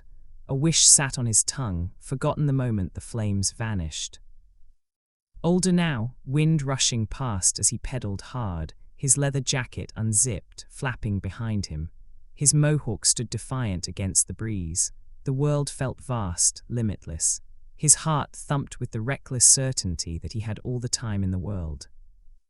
The back seat of his first car, fingers tangled in soft hair, lips pressing against lips, hands exploring, bodies desperate and young, sweat slicked against leather, breathless whispers, the kind of moment that felt like forever but never really was. The memories rolled past him, one after another, like an old film reel spinning just for him. Pieces of a life, his life.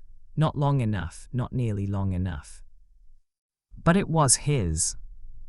The steady beep of machines filled the sterile air, a quiet metronome marking time he no longer had. Plastic tubes slithered from his arms, winding up to IV bags that dripped medicine he knew wouldn't save him. A ventilator hissed, forcing air into his lungs, the rhythm unnatural, controlled, like a body going through the motions of living without actually being alive. Beyond the glass, doctors murmured in low tones, their expressions unreadable. Nurses moved with precision, adjusting dials, checking screens, but none of them looked at him, not really. He was just another patient, another case, another dying man. His gaze drifted to the small wooden cross hanging on the far wall, the edges worn from years of touch, the surface dulled by time.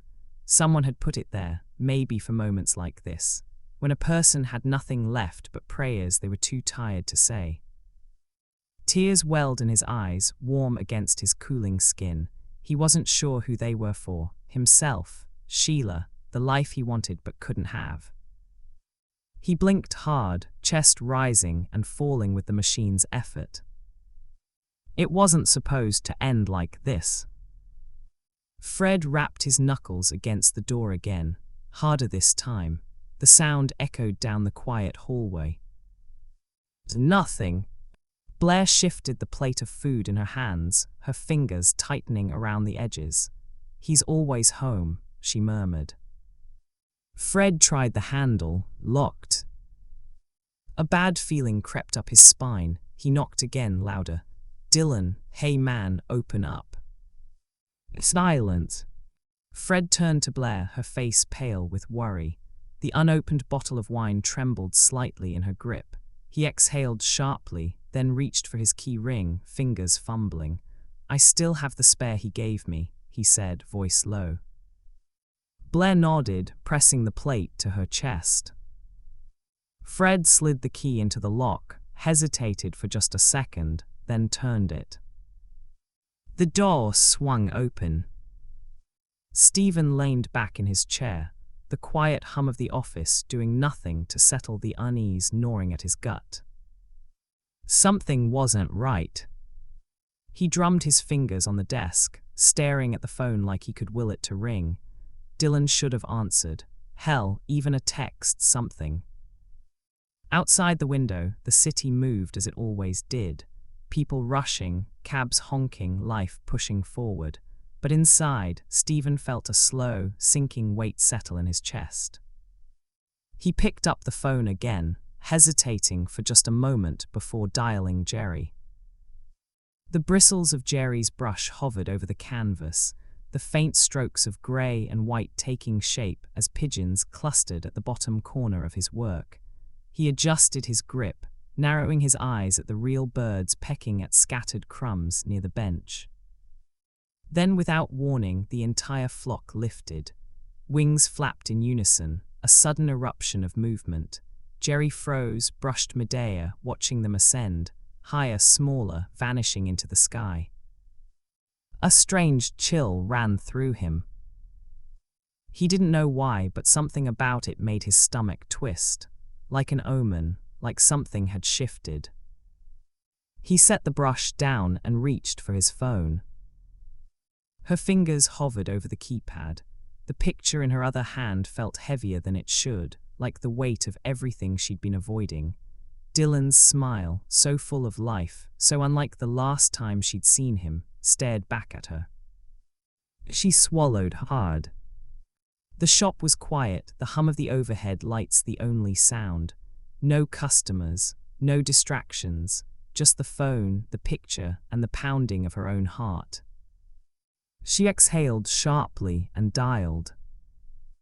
It rang once, twice.